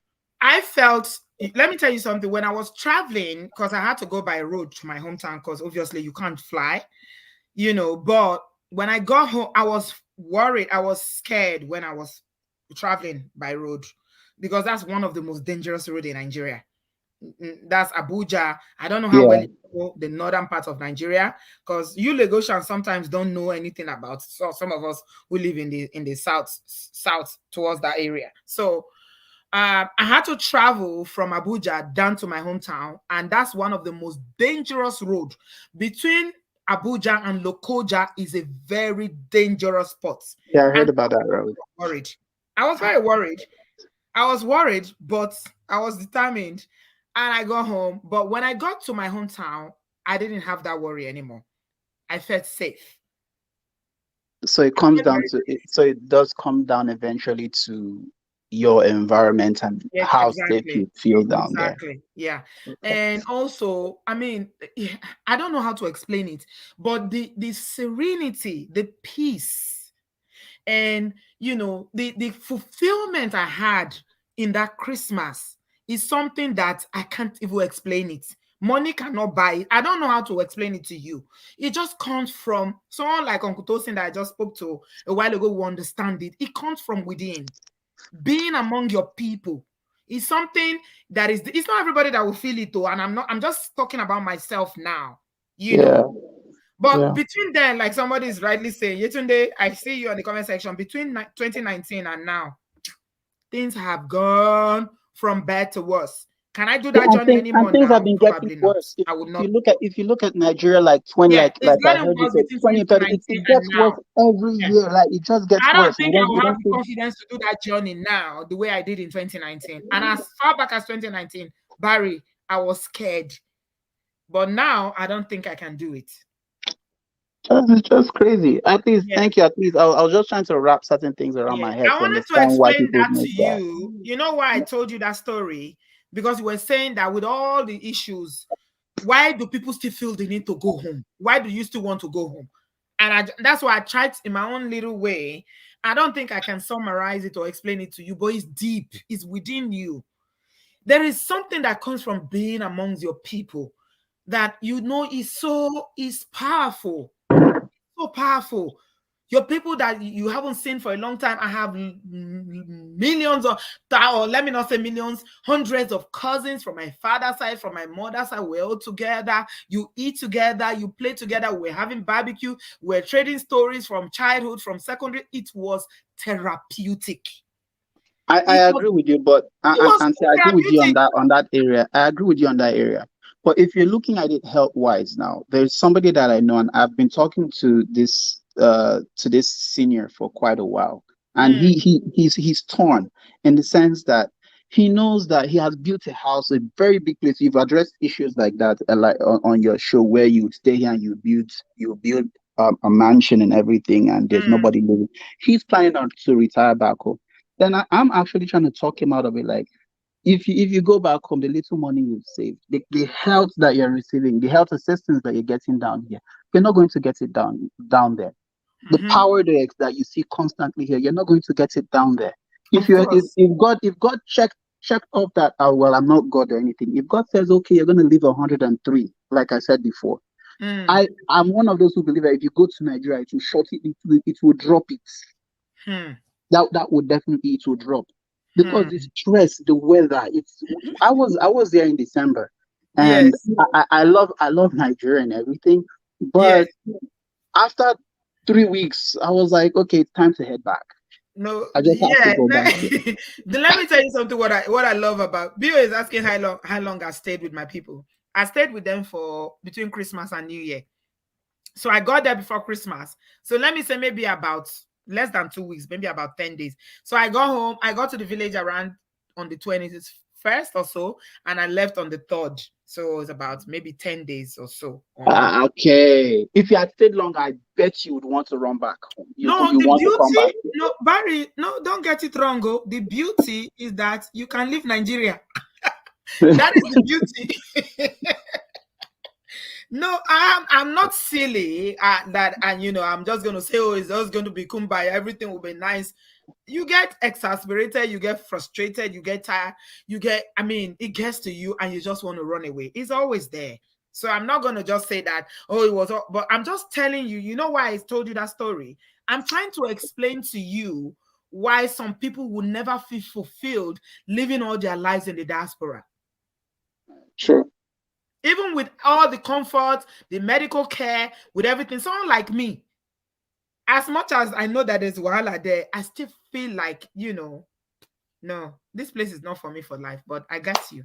Well, like you said, I think I heard you say Portugal. I'm sure that there are other places. Puerto Rico is there. They share this food, I know in Puerto Rico. weather. I'm going to Nigeria because of my community. I will go and start all over again at old age in Puerto Rico. Sorry, what are you talking about? Thank you so much. Rico. People still saying go Hawaii. It's not only Hawaii. I'm not going.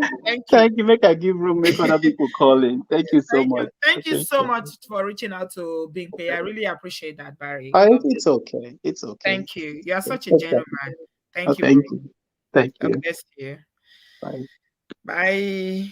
Yeah, I think I've tried to explain what Uncle Tosia and I feel about Nigeria. Those of us who love our country I know everybody loves it, but some people are just, I can't be bothered. They've closed their mind. Yeah, there's always the desire, There's always the desire, my grandmother's children, the people that I grew up with were all there, trading story. It was fun. I heard Pastor Shola saying in one of these shows that whenever he lands in Nigeria, that his blood pressure goes down. The groove in Nigeria is nowhere else. Where are you going to enjoy like Nigeria? Puerto Rico. Who do I know in Puerto Rico? So when I'm 70 years or 65 years, I'll go and start making new friends, Abby. Some people can know, but for me, no, it won't work for me.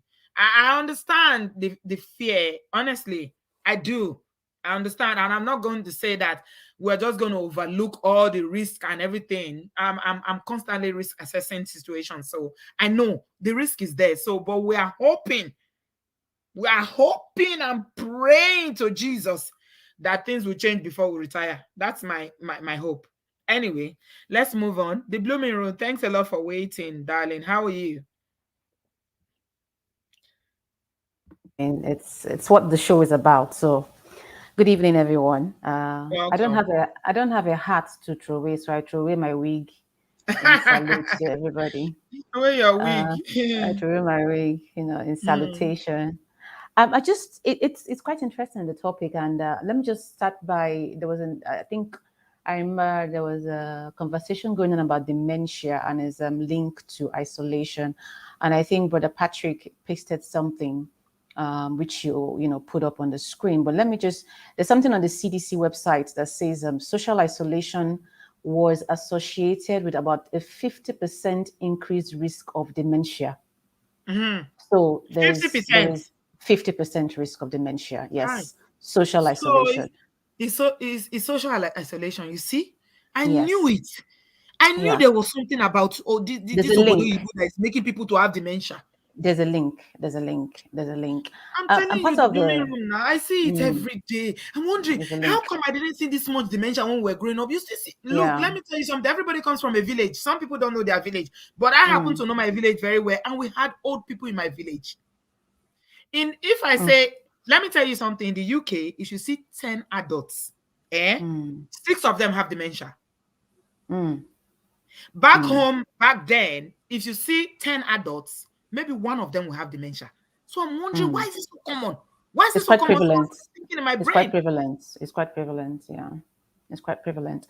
And part of the reason, perhaps I could explain from my knowledge on biology, is there's a saying that what muscle cells, they say what you don't use, you lose. What you don't use, you lose. So even for muscle cells, if you don't use those muscle cells, atrophy can start to set in. Atrophy is loss of muscle mass. So muscles are cells. So that means that if people do not interact and engage in conversations and have social interactions and mix up and chat and all of that, you keep testing your memory. Yeah, testing your memory, talking about the past, the present, and all of that. It keeps those memories fresh. It keeps your brain cells active. It keeps you fresh. It keeps you going. You can remember incidents. I mean, we have people who can talk about the Biafran War. When you talk to them back home, they remember things, because they're surrounded by people all the time and they're talking about these issues. We're not saying that these things are not there in Nigeria, but we're talking about there's something called prevalence. The prevalence of it is quite high abroad, and that is because of the social isolation. That's lack of nuclear family setting and family interactions. We're talking about dementia, and I have been mentioning dementia. It's not only dementia that scares me. What about care home, nursing home? How many of you have been to nursing home here? You need to go to understand. Me, when I'm talking from experience. I go to nursing home every other day. It's as part of my job. When I see the Blooming Room, is no joke. When you see all these adults, okay, because the way their society is set up is that one, they are old and they cannot care for themselves anymore. Social care steps in because you've been paying your taxes all your life. So the council will step in the UK here. I'm making an instance with the UK, and they will take care of you. They will bring you carers. But it gets to a point when you cannot stay at home anymore because the risks are too high. You need someone with you all the time. Wondering, for instance. Adults with dementia, sometimes they wonder. So they will just walk. They call it the name, the textbook name they call it is walking with purpose. So they will just leave their house. They'll get lost. They'll start calling police, and they don't know. Sometimes they will not even wear the appropriate clothing. In winter, you will just see somebody wear pajamas and start walking without shoes. Walking. Wow. Walking, they will walk. They can. I know those people. They can walk. Oh, the ones that can walk, they will walk 10 miles. They will come. Then people will not see them. They will be disoriented. They don't know where they are living. They don't recollect anything. They don't call police. Then when they call police, next thing police will call social services.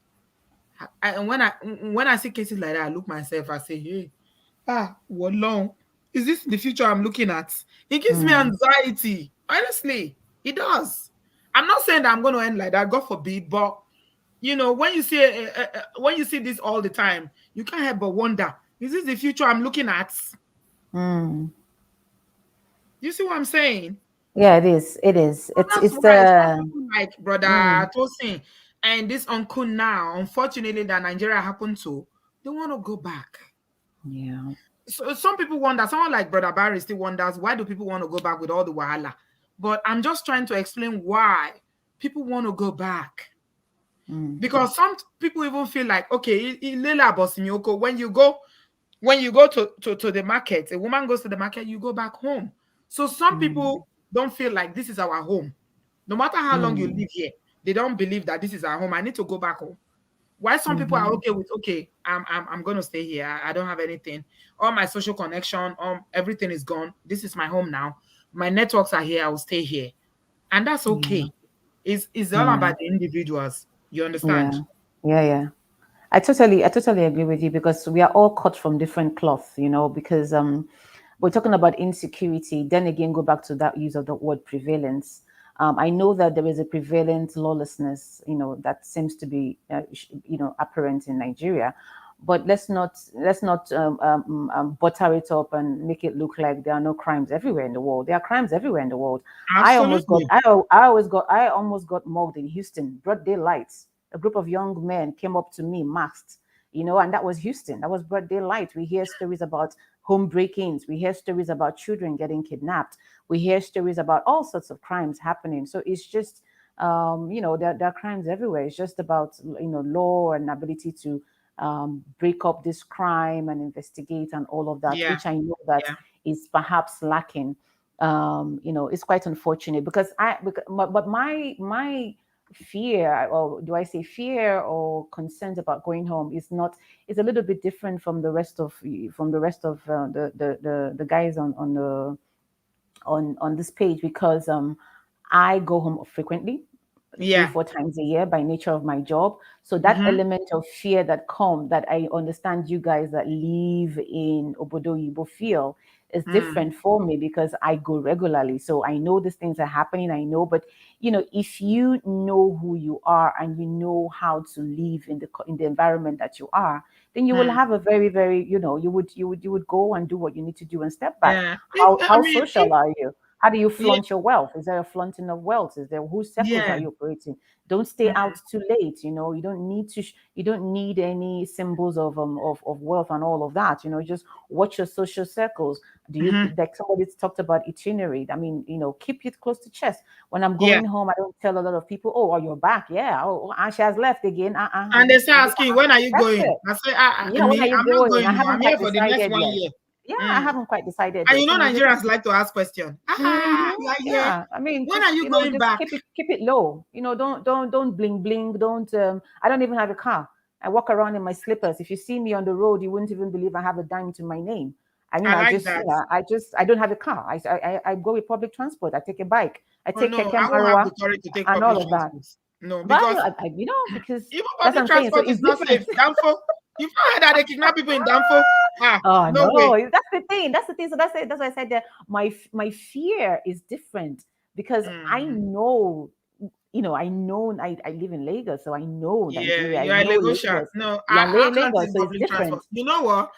I'm terrified of any kind of public transportation. No, I am. No, it's just, but it's just, I it's hear just what you, I hear you. keep it. Yeah, it's just to, like I said, minimize every item that seems to make you look rich. I don't stay out late. I'm pretty coded. I'm very, very coded. I'm very, very coded. Do you But have a let's get family? back. Yes, I do. And you mean like immediate family? I don't like to talk about my family a lot, But yeah, I do. Okay. I do. Because when it comes I to do. moving like that again, that's another thing you need to take into consideration. If you have, you have a family, then you have to be thinking about them. But I've already told Yeah. my own that okay. It's like all man for himself, God for us all when it comes to this. Because these children, these Obodoyibo children, let me tell you something. They blow me wrong. Obodoyibo children, they don't send you. No, they are They have different. their life. No, they are different. Oh no, they don't. You see the orientation. When we were growing up, we're brought up to always be conscious of our parents, looking after our younger ones, looking after our parents when they are old. But these Obodoyibo children, they have their life. That's how I kept saying when people are saying that somebody is doing a baby, they are doing nanny, and they are looking for at 80. I say me, you don't see me doing that. I'm not doing it. No way. Yeah, they are very selfish. Obodoyibo children no. are very, very selfish. They think about themselves. They don't have that, that African, the way we were brought up to think, family. No, they are very selfish. They think individualistic in their own. Oh, my thing, my thing, my thing. So no matter what you try, they have their own understand. They don't understand that their restraint is very important when you're socializing, especially when in a country like Nigeria. Brutology. Obodoyibo children are very, very selfish. They are very, very selfish. My children, I tell them all the time. If you are going to have children, better have the one you can take. If you think me, I'm going to do nanny, you are wasting your time. I'm not doing nanny for you. Somebody said something about somebody being taken out in BRT. Now, let's be honest with ourselves.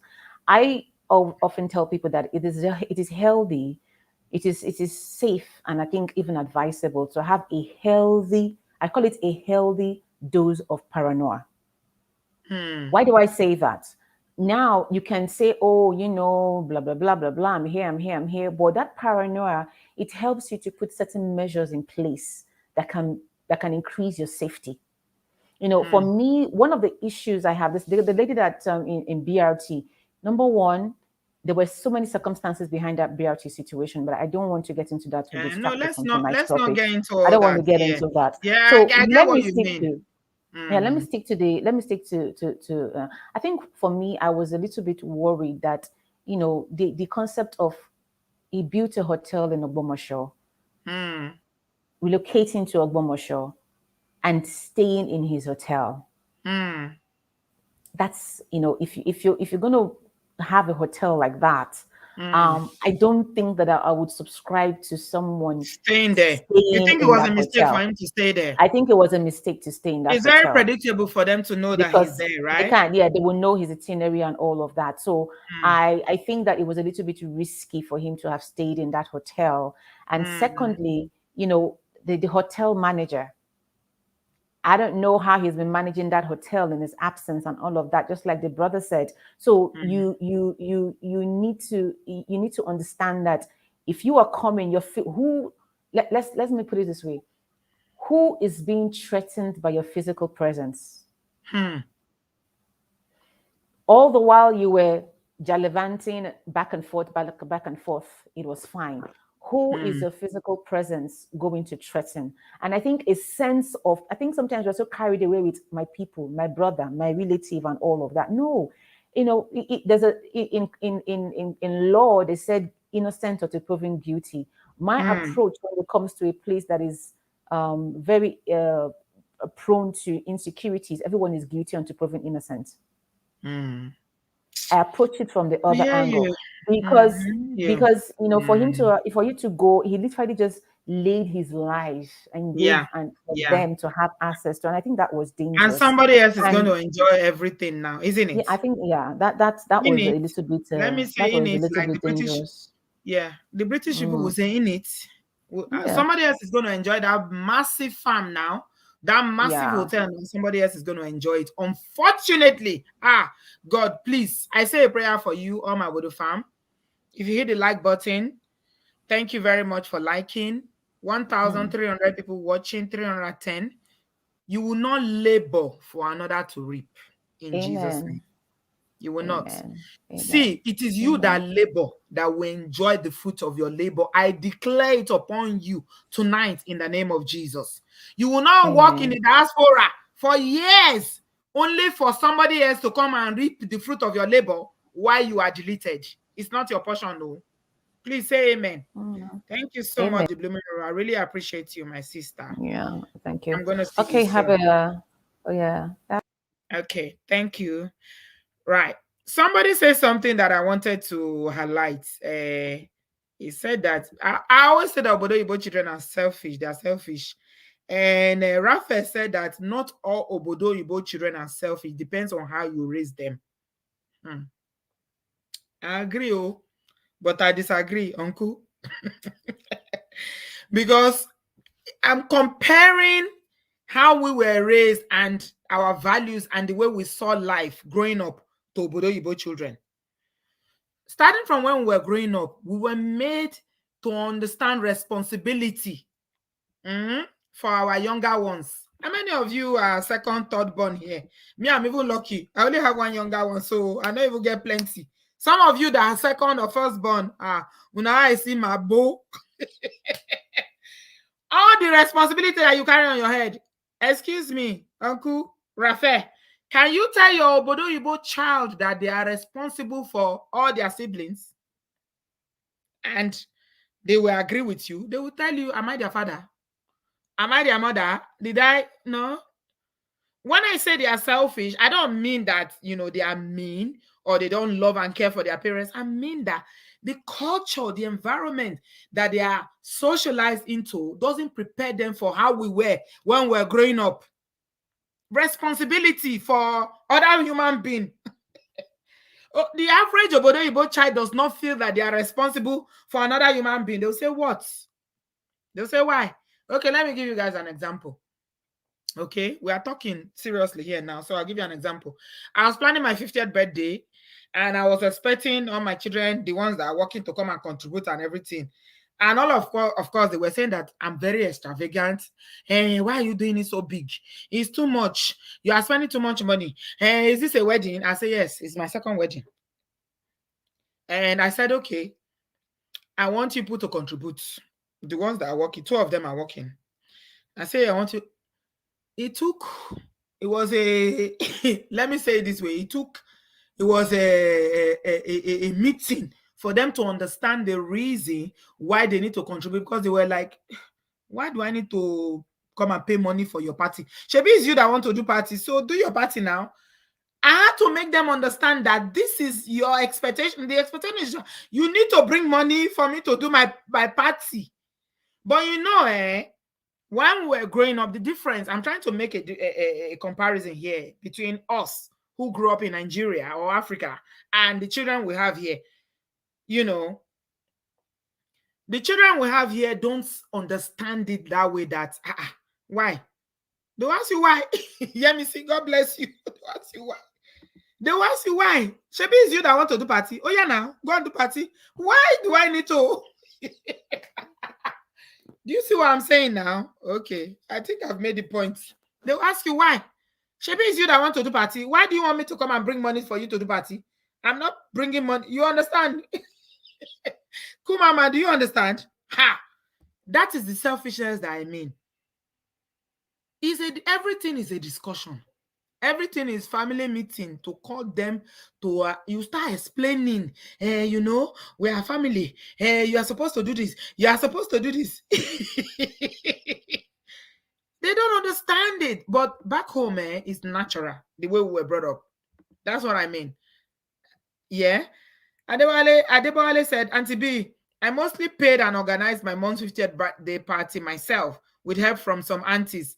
I've given my parents a car and bought them electronics for the house. Well done. Thank you very much.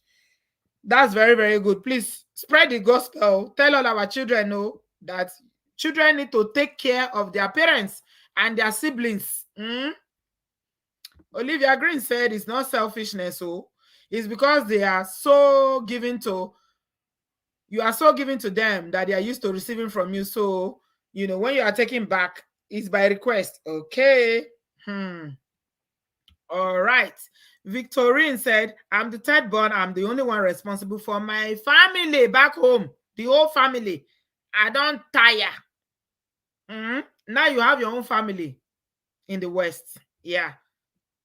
Imagine obodooyinbo children that you come and tell them to be responsible for one family. Now they send you to go marry. They send you to born pikin. If you not say you never reach to marry, if you not say you never reach to born pikin, who send you to go born pikin? You can't tell them, say, may they come bring money for waiting. I don't know. Maybe I'm just, I don't know. But I mean, this is the way I see it, you know. They because they are used to a society where Oyibo people look after their children until they are adults. They will even give them money to buy house. But we grew up in a society where we will give our parents, as soon as you start earning, you start looking, you have responsibility, you have gbese. It's like when you have younger ones, you have aged parents, is gbese on your neck. They are own, they're not saying you, if you burn more than what you can take off, you're on your own, no. They're not saying you. That's what I mean when I'm saying that they're selfish. I hope I've been able to explain it. Anyway, back to the topic. My people, those of us who are Nigerians in spirit and in truth, are we going to be able to relocate back to Nigeria? Bayi? Shall we relocate bayi? Kilamashe? What's it about Nigeria? Pata. For real, you're welcome. Please unmute yourself. Wait. Hello, can you hear me? Yeah, can you hear me? Oh, yes, you're welcome. Hi. Thank you so much again for the opportunity to speak. I appreciate it. And I just want to suggest something, because the fact and the truth is that things I believe is not like I'm being negative, but I just believe because of the time we're in and because of social media, things are going to get worse. Because I noticed a lot of Nigerians, like I said last or Sunday, that the kind of ambition that people have is unreasonable, and people will do anything to get it.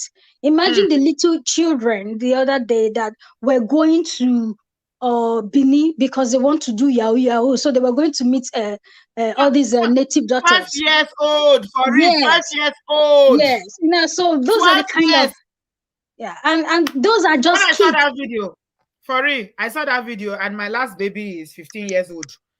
And I saw that video, I say, hey, me. And then I started looking at him. I imagine him going to do money rich. He wants to go and do juju for rituals for yahoo. At that age, this is to tell you how materialistic Nigerian society has become. Exactly. And sometimes, because you will not 100% blame them. You will blame poverty, and you will blame the leadership that has not created avenues or allowed avenues for people to work and earn money. So the value of work it's not appreciated, and and how you get money is also not appreciated. So there are so many factors that plague the mentality of Nigerians that produces wickedness and evil. Because it's despite the fact that we're religious, it is not showing in our character. Unlike America or Europe, that there's no much religious, but you can see morals. You know, there are some certain things people cannot just do. And these are things that are caused by external factors, environmental factors, political factors. You know, I don't want to go on and on, but what I want to say is that the truth is that things are going to get worse because Nigerians are hungry, and evil is increasing every day. And in as much as I love my country, I cannot deny those facts. So, but there's one thing I know is that as individuals, when things are getting bad, you know, there will always be an idea or way of escape. Like there are some certain business here you do in the United States. You're investing in the business, but you're not like, people are taking care of it for you and you're being reported. Like, for example, now you have a Walmart store and Amazon store. You can buy this business, you know, and other people will be taking care of it for you. They'll report to you everything, the money you're making, and everything is truthful. No, we can have those things in Nigeria where someone will manage your properties, or a company, you know, a reliable company can manage your property So for you you think it's the instead of poverty that is leading to so much evil? But there's always been poverty. It's not today. I don't want to blame poverty, my sister, because there's always been poverty. But how come growing up in the 80s, in the 70s, we never thought of this level of evil? Even though all we thought about and what our parents taught us was hard work, go to school, yes, learn a trade, yes. do a business, make your family proud. The name of the family, my father used to say that the name of the family is everything. You must not spoil my name. How come name doesn't mean anything anymore? Reputation. Yeah, All that means anything to the average Nigerian youth now is money. yes, yeah, but that is still the same thing we're saying. Now, poverty has it has different meaning. Like like the United States here, you know, if by the end of the day when you file your tax, your the what you earn and what you pay and everything determines your poverty rate. Your poverty rate doesn't mean that you cannot pay your bills. You're still see as poor if you can.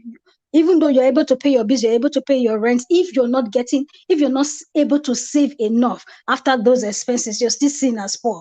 So, but Nigerian kind of poverty takes you to a level whereby someone will not be able to pay their bills. Although I will not also exempt laziness, but another thing too, we can also see that the people that we look up to in Nigeria they don't have character and they are exalted. For example, someone like James Ibori, that was a governor, went to the jail. And when he came back to Delta State, he was celebrated like a god. What about Alamesia? You didn't see Alamesia? I saw those Alamesia that escaped with Iru and Buba. You didn't see him? Yeah. So why would the average Nigeria want to have value for character? They don't care about character, integrity, honesty. Because it means nothing in Nigeria. Yeah, it means everything. So it's the environment that is breeding this evil. It is, and I mean, okay, look at e-money now, all the Kubana, everything. I mean, those people, can they really account for the money they have? They are spraying. As rich as Bill Gates, you will not see Bill Gates wasting money. You know, so it's the environment that is breeding this evil. You know, and there's nothing we can do about it. It's just the kind of time we're in. So I will always advise people that want to invest in Nigeria, look for companies. You know, like there's this lady that buys real estate for people in Nigeria that goes into real estate. She's in real estate. Don't start though. Just Lover has been giving us stories about one real estate company that is defrauding people up and down. One land, they will sell it to 10 people. So even the real estate, they are using it to dupe people, my dear. It's true, but there's one. I don't know if you watch this lady, Adiola. She has this niche. She's very popular. There's this real estate lady that comes to her. She's very genuine. You know, I've done her show before. Yeah, I know who you're talking about. Yes, exactly. So there are still some genuine people that you can trust. You know, I will always admonish people because I have some couple of friends too. They are doing the same thing. Like this man wants to do. But I always advise, don't do it with family. You know, the number one rule in business is you don't even do business with friends and family. Because that's the first rule, that's the first step to failure. Because emotion come into play. You know, so so I will the first rule is don't be very professional if you want to invest. You know, things like hotels and you know how the average Nigeria is. They are not good with money. An average Nigeria is not accountable, whoever they are. And it's because of our mentality. Yeah. You know, so people, and if they become like that, they become evil because they want to defend themselves. So you save yourself those headaches by going into looking for companies that can take care of this business. And when you want to finally retire back home, you can take over the business yourself and look over it instead of giving it to family or friends or somebody that you know very well. And at the end of the day, you find yourself in big trouble. Thank you. Thank you so much, for real. Really, really appreciate your contribution. You are right. We need to be careful. You can never be too careful in Nigeria. That's the truth. Never. Bia, I'm coming to you. I'm going to end the show with you. I've got Skyline. Hello, Skyline. How are you? Hi, Auntie. Hello. Where are you joining us from? Oh my God, I'm so excited, Auntie V. I've been watching you for several years, and I'm joining you from China. It's already 4 a.m. I almost dozed off. I've been waiting for you to call me in. Oh my Thank you God, so 4 much. a.m. in China and you are up. Yeah, because I wanted to join your live stream. Oh, that's so sweet. Thank Yeah, you. yeah. I was following your first channel before it was. I think it was banned or something happened to that Yeah, it channel. was Yeah, it was hacked. It was hacked. yeah, something happened, and then you created this new one. So I've been following Hmm. all your show. I've been recommending your videos Thank you. to Nigerians that are living here or other African people that are living here. Thank Thank you you. so much. I'm so grateful to be on your show, and I've been following most of your stories, even though they take several hours. But I've been following I most of your know. stories, I and know. yeah. So I'm so honored to be here, and it's so sad what happened to this man. At the end of the day, you cannot ask people why they are going back to Nigeria, because no matter how long you stay in abroad, no matter how much money you make in abroad, you will always be reminded that you're not from that country. But if you go back to Nigeria, it's your home, it's your Hmm. food. and Hmm. and one thing about going back home is not just about this. I don't know how to put it, but there's a way you would drink gari in Nigeria that you will feel so fulfilled that when you eat rice or fried rice in abroad, Fried rice. it's so there's that fulfillment that comes with being home and eating at home and eating home food than when you're in abroad and you're eating all the how am I going to put it now? Sorry, my English is not very good. I've stayed several years in China, so my English is, So you do know, you speak is it Cantonese or Mandarin? Do you speak it now? yeah, I speak Chinese. You speak Chinese. I've been here for several years, so I speak Chinese. So my English is What's not the language you so speak? good. Is it Mandarin? Yeah, it's Mandarin. Oh, okay. Well It's done. Well done. Mandarin. I mean, wow. You learnt that language and you speak it. Yeah, yeah. Congratulations. I think it's not an easy language to learn. In fact, three bosa for you, Jare, my sister. The Thank you so hustle much, is Andy. real. Mhm. Thank you so much. Yeah. So it hits differently when you go back home and then you're eating food from home. It hits differently. Like it's not the same thing as you being abroad. I mean, let me just use China as example. Even when you Mhm. live here, it seems like you're just floating or you're Hmm. sitting on the table. And You're I hear sitting on the that the table. racism in that part of the world is on another level. Oh, well, that's just another story for another day. So, Hmm. like, I mean, even we are in China here. Like, we want to go home. We want to go home too. Like, you get, with your last show, you talked about when you move from Nigeria to abroad, you're exchanging problems. I don't know if this makes sense. Like you're exchanging, how do I say? Like the problem in Nigeria is like basic amenities, but when you go to abroad, you don't have these problems abroad, but you have other problems like loneliness, cold, and what have you. So it's like exchanging problems. Yes. Yeah. Yes. You trading. So Yeah, it's different set of problems. Yeah. yeah, it's a different problem. So once you Mhm. come here, you're able to make the money, you're able to have like those basic amenities and all have you. Yeah. But at the end of the day, there are some things, there's something about home. There's something about home. There's something about being I back home know. I that know. hits You got the differently. bug like me. You got the Yeah, bug like me. People like us, nothing will take that love. We get frustrated. Look, I tell if you've been watching me for a while, Skyline, yeah. I tell people don't build house in Nigeria. Don't build house in Nigeria. But that love is always there. And It's when I talk always about there. building, I'm looking at it from And property to be, investment point of view. China is a whole different world, different from the Hey, Western country, yeah. With you guys can stay like in you guys that are in the Western country, you can actually save your money and buy homes in the countries where you live. But for yeah. us in China, it's not so easy. It's so complicated, Do very, you very guys even get complicated. jobs over there? Yeah, there are jobs. The jobs here pay very well. They do pay very well, but there's a lot of policies because at the end of the day, China is not an immigration country. China is not an immigration country. No, So it's not. yeah, so because of that, things that you guys enjoy like permanent residency, these are Yeah. quite difficult. And China is a very, how do I put it? I don't know if to call them racist country. They're not really racist, but they're more of a selfish country. Like they watch out for themselves first. And Yeah, this is one. is Yeah, it a communist country? China it's a is communist communist. country. It's a So they do communist country. yeah, they do watch out for themselves first. It's always themselves first, and their government encourage them, like even on the individual level. So this me thing, yeah, it's normal in China, and snitching is normal in China.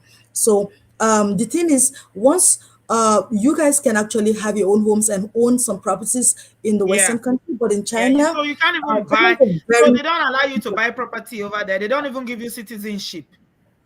oh, citizenship.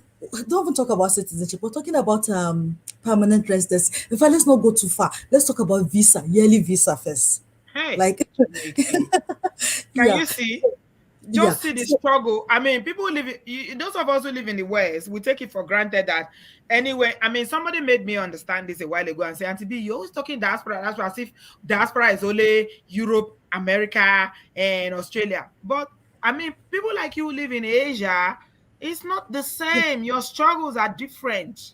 our struggle is different. The thing with China is you can make money in China, you can save money in China, but you will be reminded every day that you are not a Chinese. So the issue of getting Do you even visa want is to be very a Chinese? complicated If not here. be condition when make crayfish bend, who wants to be a Chinese? Exactly. Hey, Cannot as in, blame until them. you get Cannot it, blame you get it. them. Like, Hey, so our so country now and our everybody's struggle government is now make different. now small thing they make oh Jesus, make I not talk. I dey Yeah. vex now. Yeah, so that's the thing. So at the end of the day, China is not an immigration country. So you cannot really say you're going to save money and buy a home in China. It's impossible, especially as Africans. Oh my God, like you guys are from third world country, they're looking down on you. Like, do you know Chinese even look down on white people, let alone us? It's a Like, lie. they're not down on white people, let alone us. And then you want Chinese to come and buy. when they come here, we they make fun of them. They know they sabi speak English. English they learn it baku. They never learn it. So they are looking down on white people that they are superior. Chinese actually they have that the way they look down on white people is quite different from how they look down on us. Like they kind of respect them in a way, like, you know, they're smart and all that, and they made most of the technology. They assume that they are the one that made it, but they also look down on them in that they like how far they came in life, how fast their country developed, and there's a lot of brainwashing in China, by the way. There's a lot Yeah, of brainwashing. that's another Yeah. thing. So Yeah. yeah. So once you make your money in China, there's no how you gonna keep it in China. Can you You have send the to take money it back back home home. in a skyline? We have When you're Nigerians always working, have can a you way. send your money back home? Yeah, we always send our money back home. There's always a way. Like through the bank is quite difficult, but through the Trust Nigerians now. the B market, Mm. there's always a way. There's always a way. So if you say you want to buy a house in China here as a foreigner, or you need to make this you need to pay a complete payment for the house. Like So there's no no mortgage mortgage. for foreigners. No, we don't have mortgage. No mortgage So for foreigners. I mean, so the idea of retiring there is not even something that you consider. It's Forget just about make it. your money and get out. Make your money and leave, and that's how they design the country to be. Once they see that like you're overstaying, they'll find a way to actually eject you, because this is not immigration country. Like, you're overstaying your visit, you're supposed to be here for some years, why are you staying too long? They'll find a way to adjust the policy such that it will hit you later, then you would have to leave. So yeah, I know somebody who was living in China and moved here to the UK. Can you move from there to the West? Is it easy? you can, but the problem is oh my God, so now it's getting complicated. Yeah, in China here, there are some of our Nigerian people that are actually not very good people here. They do not have passport, or they have expired visa, or they bring in their I don't know if I should say this word, the C word, the things they do in university, that they go about with weapons, destroying themselves. They bring it from Nigeria to here. So they what they are doing continue. in Dubai, the courtesan, they Yeah. still bring it there to China. Yes, they bring Are it you to China kidding here. me? Yes. So Auntie B, now the problem is, even if Chinese, like there's 4 of you, you guys go to apply for a visa, and then maybe 3 people are from other African country. Then you're from Nigeria, you don't stand a chance of getting that visa, because Nigeria is already on like a Your red country list people in have China. they spot it for you Yeah. already. Yes, you know That's the those same thing they are doing to those Dubai. Now, Igbo very soon boys. they will chase all the Nigerians away from Dubai. That's the That's problem. the same thing they are Those doing. those Igbo boys that are in Guangzhou, they've already spoiled Nigeria with their that stuff that their white gari that they're trading, and Yes. then with their cultism. Then another problem is they have expired passports, then they have expired visa. These are the 4 problems that Nigerians are facing. So now those bad guys that are in Guangzhou is a business area. Yeah. And there are many Nigerians there. So that's the places where most Nigerians do not have It's not only passports. China. In Malaysia, they are there. Or Japan, everywhere in Asia, they are there. Yeah. And it's the Yeah. same issue. Asia is the Malaysia same is also thing big on everywhere that around side. Asia, Singapore, everywhere, Yeah. Tokyo, Japan, I've Singapore, been there. everywhere. It's the same Yeah. thing. So What that about is what they are relationship? doing. Let me ask you, Skyline. I know we are debating, but I really want, because I hardly get people calling 4 a.m. from China. So I mean, kudos to you, my darling. God bless you. What about relationships? Do Nigerians date Chinese people? They can attack you, self in Asia if you date their person. They used to do it in Singapore area. Then they will come at night. They don't need to know the person you are dating. They will come with bike. They have community. They can beat you up. The thing is, in China is relatively safe because there's no, in China there's a law in China right here, like no fighting. You cannot fight in public. So it's not easy for Chinese people to come to like attack the foreigners. But humans will always be humans. There will be some few fights, there will be some few stabbing, but it's not common. Usually if it's here that there's a fight or there's stabbing, it's usually between Nigerians, those cultist guys, usually it's between them. Yeah. Okay. So because the law here is very strict, if you aim somebody, you're gonna be aimed. So it's a life for a life. I see. So it's not like in the Western country where you go to chill in the prison. It's not like that. And Chinese prison are not. So they don't waste time with prison. They don't bother to put you in prison. They just finish you right away. Yeah. There's one Mongo Park guy that a Chinese girl. He's already been sentenced to life. I mean, he's already been given the sentence already. So yeah, his case is over. Like, they don't even waste time. Matter of months, they're done with you. If you even do something like that, you already know that you're going 6 feet. So they don't even waste too much time in all this stuff. Like they just get rid of you. You're a nuisance to the society. Lastly, Skyline, my darling, thank you so much for calling us and staying up till 4 a.m. to join me. I'm really honored that you are here. But I want to ask you lastly, so the plan for most Nigerians or Africans who live in a country like China, like yourself, is just to work and make something, invest back home, and then move. Is that it? Yes. You cannot invest here. You can't. It's very complicated. You can't.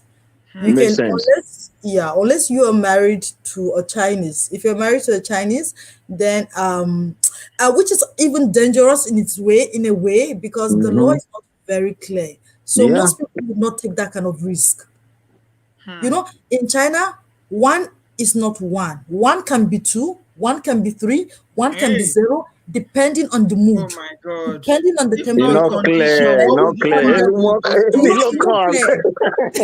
would you even go and be in a country like that if not for condition? Condition. It's not today. What she's saying is not today now, TB. But over 10 years ago. Thank you so much, my Thank you very much. Please go and sleep. I'm sure you got work tomorrow. God bless you. Yeah. Thank you so much. Thank you very much, my sister. We appreciate you. I really love and appreciate you. Thank you for sharing with us. For sharing your views on Asia market. China. Sit down, carry left leg, go China, go Auntie B. He don't tell where we leave us. He don't tell where we leave us. This also not be today. You said don't go that side, oh. Auntie B, I said don't tell where we leave us.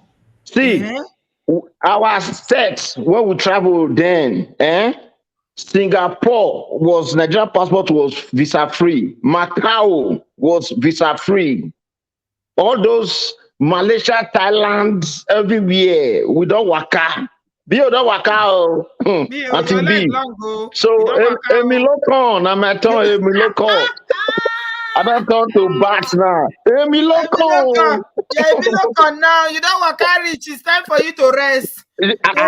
So until B, when would they talk and comparing, when we are comparing the Obodoyibo life and the Nigerian life, we don't just talk. We come here, everybody come to share experience. You understand? You know, so experience varies on the angle from which you are looking at things.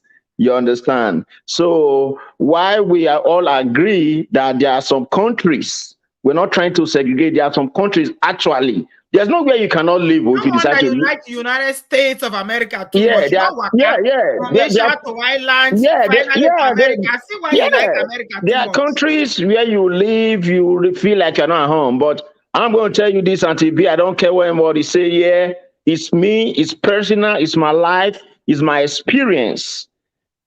Living in the United States, I feel very comfortable. Trust me. Do I miss Nigeria? Yes, I miss Nigeria.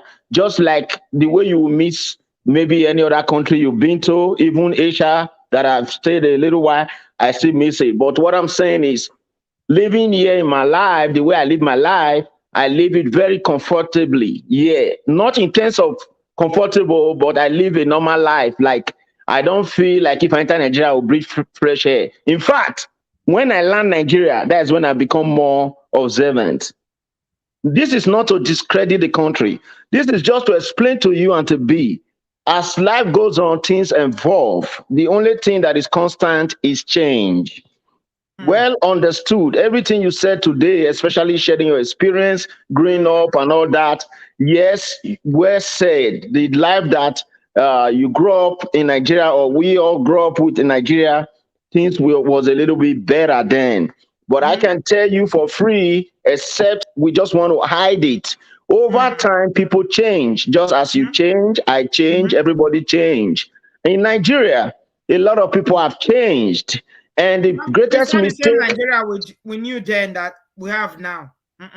Yeah, so apart from the country economy even changing, what I mean is people also change as well.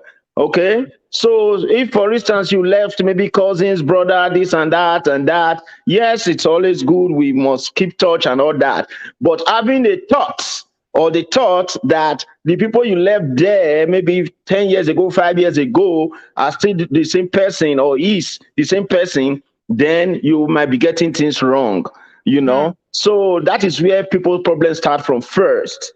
Then two, I want to say that I totally agree with you.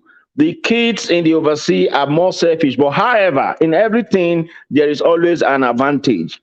For instance, the understanding that you are not beholden to someone, allow them not to feel entitled first. That is just the truth. For instance, in our environment where we grow back in Nigeria, it's like helping a brother, helping a this. I'm not saying it's bad, don't get me wrong. It's what we would, it is a good call to do, you know, if you can, and also a blessing onto your life for blessing other persons. However, it is dangerous when the person begins to think that it's an entitlement. You understand what I mean? You know? So the kids in the Obodoyibo, what they are trying to explain to you is that, yes, mommy, I can give him or I can give her, but don't make it feel like I'm entitled to, if that makes sense. So therefore, if you cause something, then take responsibility for your action. You understand what I mean? Like, for instance, you want to do a party. You did not call me. You did not say, let us come and plan. You want to do it big. Then you feel you are entitled to come and collect my money. For what? I did not send you a message. So, however, they do it in extreme, which we don't agree here, which your point is very valid. You know what I mean? You know? And also, it allows other but talking children... about safety, there's nowhere in the world that's 100% safe. Not before that. No. Nobody said... Who said anywhere is safety? Nobody said anywhere is safety. Is safe or something. When I said I feel relaxed is this. What I mean is the things that you miss somewhere. With technology now, you can enjoy it. For instance, people say they are lonely in the abroad. I met this show. I don't know you before. I've never seen Auntie B physically. But today, you are my friend. Oh, yes, my friend. Yes. A lot of people are my friends here. Every time I can spend even a day apart from work, the only place that I talk or express myself and gist is Obodoyibo TV, right? Some people stay back because they want to communicate. We make friends across borders. We can also form community here. You know, from online communication, we can exchange numbers. I can call Moya once in a while. I say, Moya, Alpha, what happened? This is the same gist that I will still be. Right? So with reference to this retirement, what would they talk? So, and people thinking about going back to Nigeria, like that uncle that called. I don't know whether you got him. Yeah. So with reference to this issue on ground, I want to take a cue from the elderly caller. I believe from his voice. I don't know. I believe he's an elderly man. You know, the Yoruba man. Not elderly. I saw his picture. His camera was on. But I think he will be in his 60s. Yeah. Okay, that's fine. So let me take 50s or 60s, but let me take a cue from him because he spoke a lot of wisdom into things, and I totally support him. And I want to say one thing. Please don't quote me. I'm not against this man's our late brother's action. No, knowing Nigeria the way it is today, the best way to go. You see, we Nigerians must learn how to hide our wealth. You know, sometimes we don't hide our wealth. Most Nigerians today, they go into businesses that bring their name out when they are not really that too worthy. Like, for instance, there are a lot of wealth that you can put as inheritance. Like, for instance, there are big companies. If you want to build a hotel, for instance, you can build a hotel. Your name don't need to be there. You know, Nigerians. I like that point. I like Nigerians, that point. we like when they will just say, you see that man, now he get own V. You see that man. What do they call that thing again? I'm trying to franchise. You are talking about franchise. You understand? You so for instance, you build a hotel that is like Radisson Blue. Nobody knows it's you that owns it. The real now. That is franchise. On that example. You know? And two, the money in there, if anything happens to you, no matter where your children are, they're going to collect it. Do you understand? But when you put things personal like this, your children abroad will be scared. They don't care what papa, the wife will say, I beg, enter also. The brothers will start dragging it. Do you understand what I'm saying? You know? I know somebody, he didn't even have to come from abroad. He lived in Nigeria. He's a very clever person, but I want to say my relationship with him. I remember he built an hotel and he made it a franchise, and the way he discharged everybody is saying to us, oh, I beg, I'm not going to do, so they get time. You know what I mean? You know? Exactly. He was not lying. You're actually sharing. In fact, this is big knowledge. You know? So it's possible for you to invest, but they don't even need to know that it's you that owns it. They don't need to know it's you that owns it. You know what I'm saying? Secret billionaire. Even if it's not hotel too, if your money still reach for buying something in a small thing, if it's a restaurant you want to do too, you can go and open one KFC. KFC. You don't need to go and write Mama Sato restaurant. Then everybody begin to look for Mama Sato children. You know? You know? And two, apart from only adding it, again, take note of what I just said. The funds in that thing, because there is an independent audit that go on that platform. Do you understand? So it is very difficult for people to steal it. And even if your children are abroad, safe, anything happen to you, those people, you know one thing, when people know that if something happened to you, they stand not to gain anything, they become a little bit careful. Do you understand? I've seen people abroad that they lose property because the woman will say, I beg you, they kill your father. I know somebody is a pharmacist here, more advanced than this man. He went to the east, had a big pharmaceutical shop between East and Abuja. The children are there in Washington, D.C. The daughter is my friend. When the father died, the father brother that was running the business with them, he didn't threaten them, but fear did not allow them to come to Nigeria. Is that wealth? Is that wealth? When you become scared of something. But if it is a corporate entity, they will reach out to the wife and say, your husband here is worth so billion. The money is there. You can decide to sell it and say, okay, take his shares and sell his shares and transfer it somewhere else. God will bless you. So, in fact, you just dropped something so powerful today that even me, I didn't think of it, that it's possible to even invest, even for the people that still want to go. And you can still retire, and they will think you didn't come back with anything. But you know where your money is coming from. Sit down with them there, they'll say, now so pants, they wear pants and shoes, go to speak English.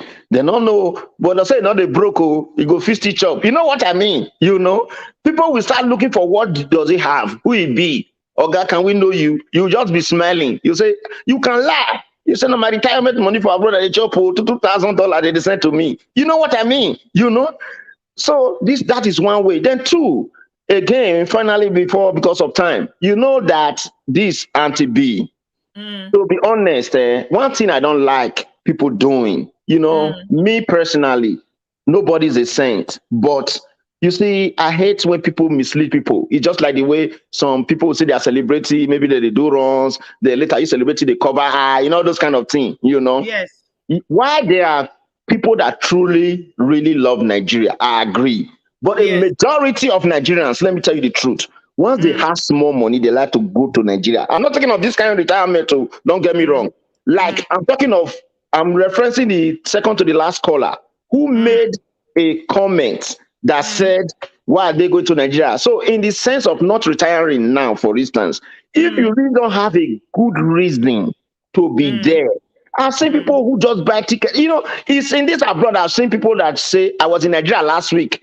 They see it as an achievement. I don't know if you understand, you know, because they think it's just to brag. Why do you think people go to Nigeria? Oftentimes, those kind of people, why do you think they go? Like I said again, there is no one answer to it, because you cannot tell why individuals did theirs. So if I give you one answer, that would be partial, because yes, some persons actually go because they have good reasons to be there, if that makes sense. Do you understand? But some persons, I'm telling you that when I speak with people, they just go to show off. That's what I'm trying to tell you. You don't understand? You don't understand. You cannot show off in the diaspora. Yes, now you get best here. Nobody they look you. You go Nigeria. You don't see the best. I don't get woman when you tell me for this abroad, say designer's bag. I feel you. Everybody for comment section. In fact, somebody don't say you need to get your own YouTube channel. And that's something why I don't tell you. No, this is my channel. I'm working with RTB. As far as I come here, I'm okay. You need to have your channel because you do get too much wisdom. We need to hear from men like you.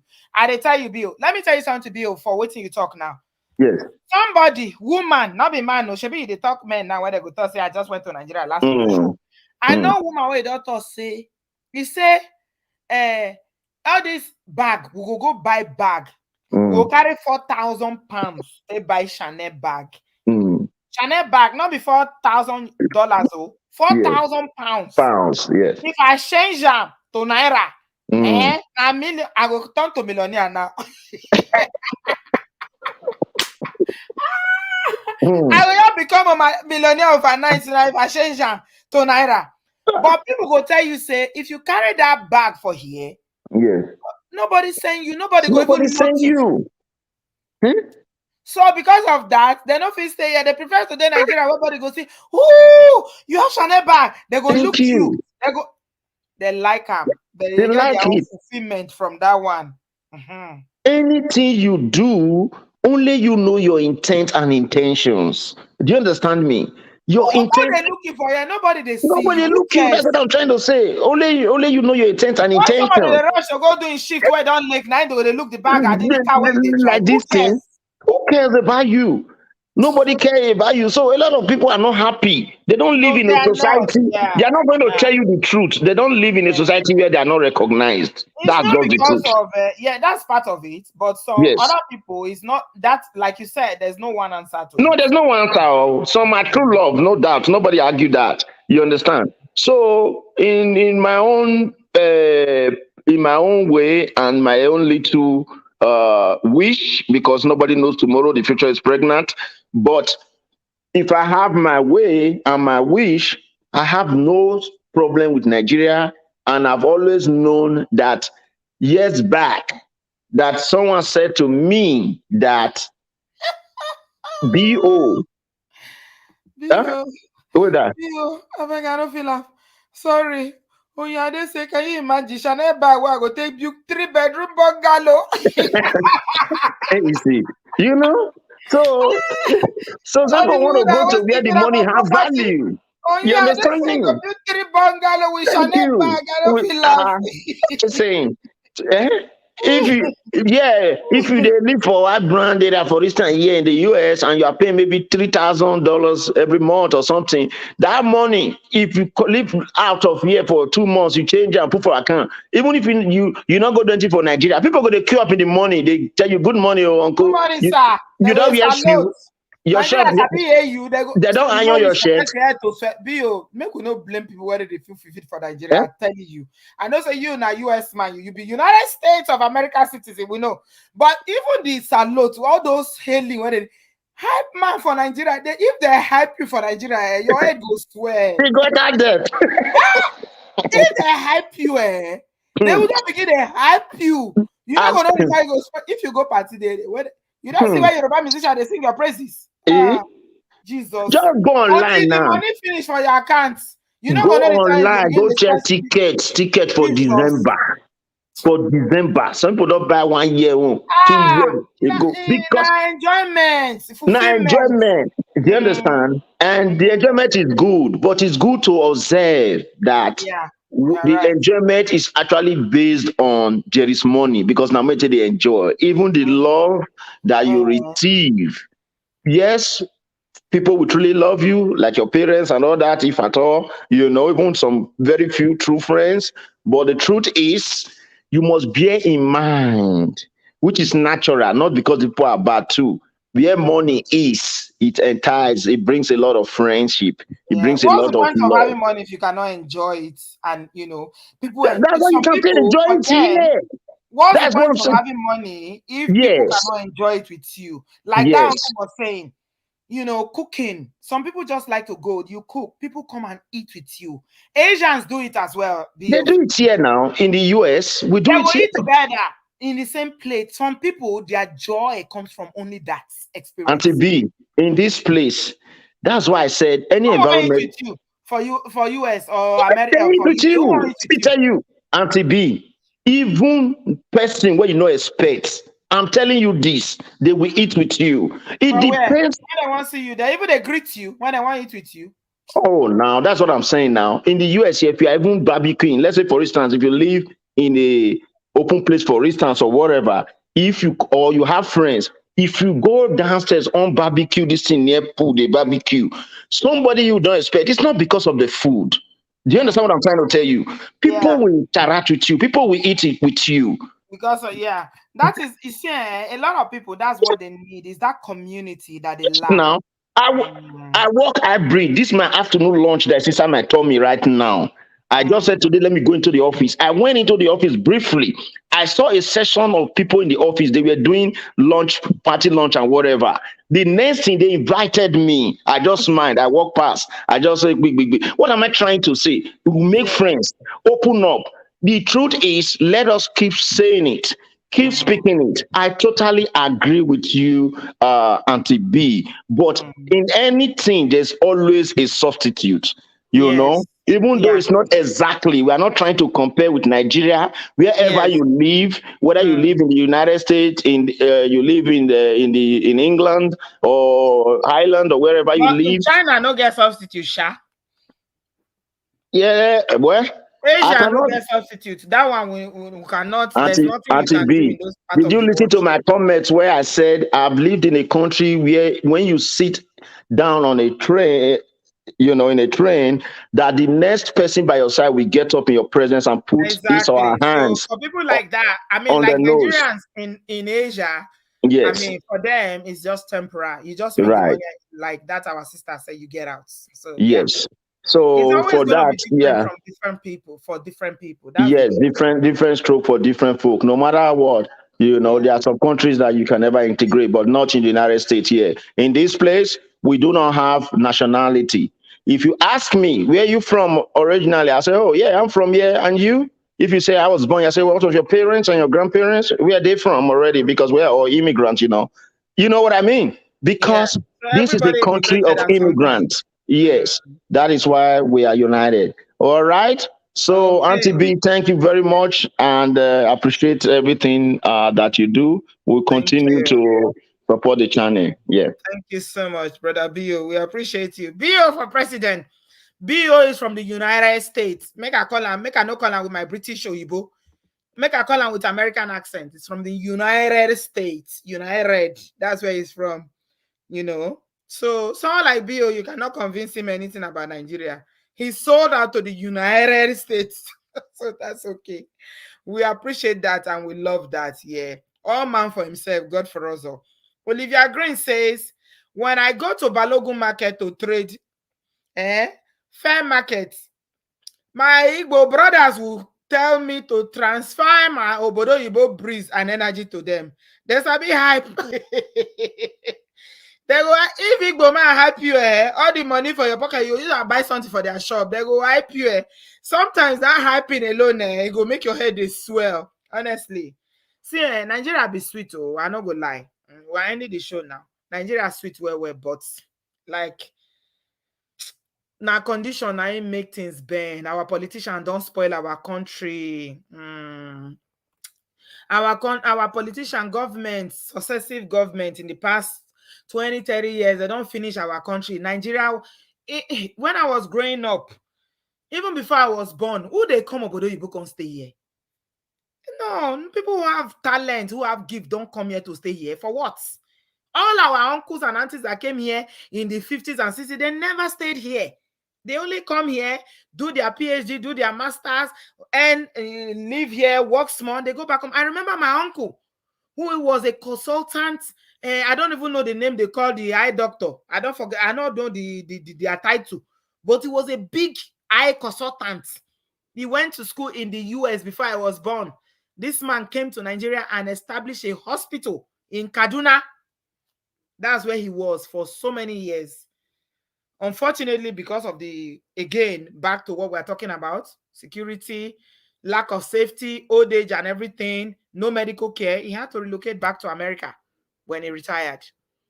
That hospital, you know, they have a lot of eye problem in thank you very much. I can't pronounce the word ophthalmologist. Is it ophthalmologist they call them? Yeah. He trained in the US. He had a massive hospital. And you know, they have a lot of eye problem. I don't know, maybe it's because of their sun or whatever, the environment down there. All the top people in that part of the world, Kanu, Kaduna, Katsina, that's where they used to go to. Premier Hospital. That's what the hospital was called. Consultant ophthalmologist, yes. So nobody used to come here and stay here. For what? What are you doing here? You come here, you get the education, you get the knowledge, you get the money, and you go back home. Unfortunately, and I don't blame people like Bio who feel like, what's the point going back? Anybody that don't want to go back, a lot of people are saying, oh, God forbid, I will never. You know, people like Barry, our brother, yeah, they have a good reason for it.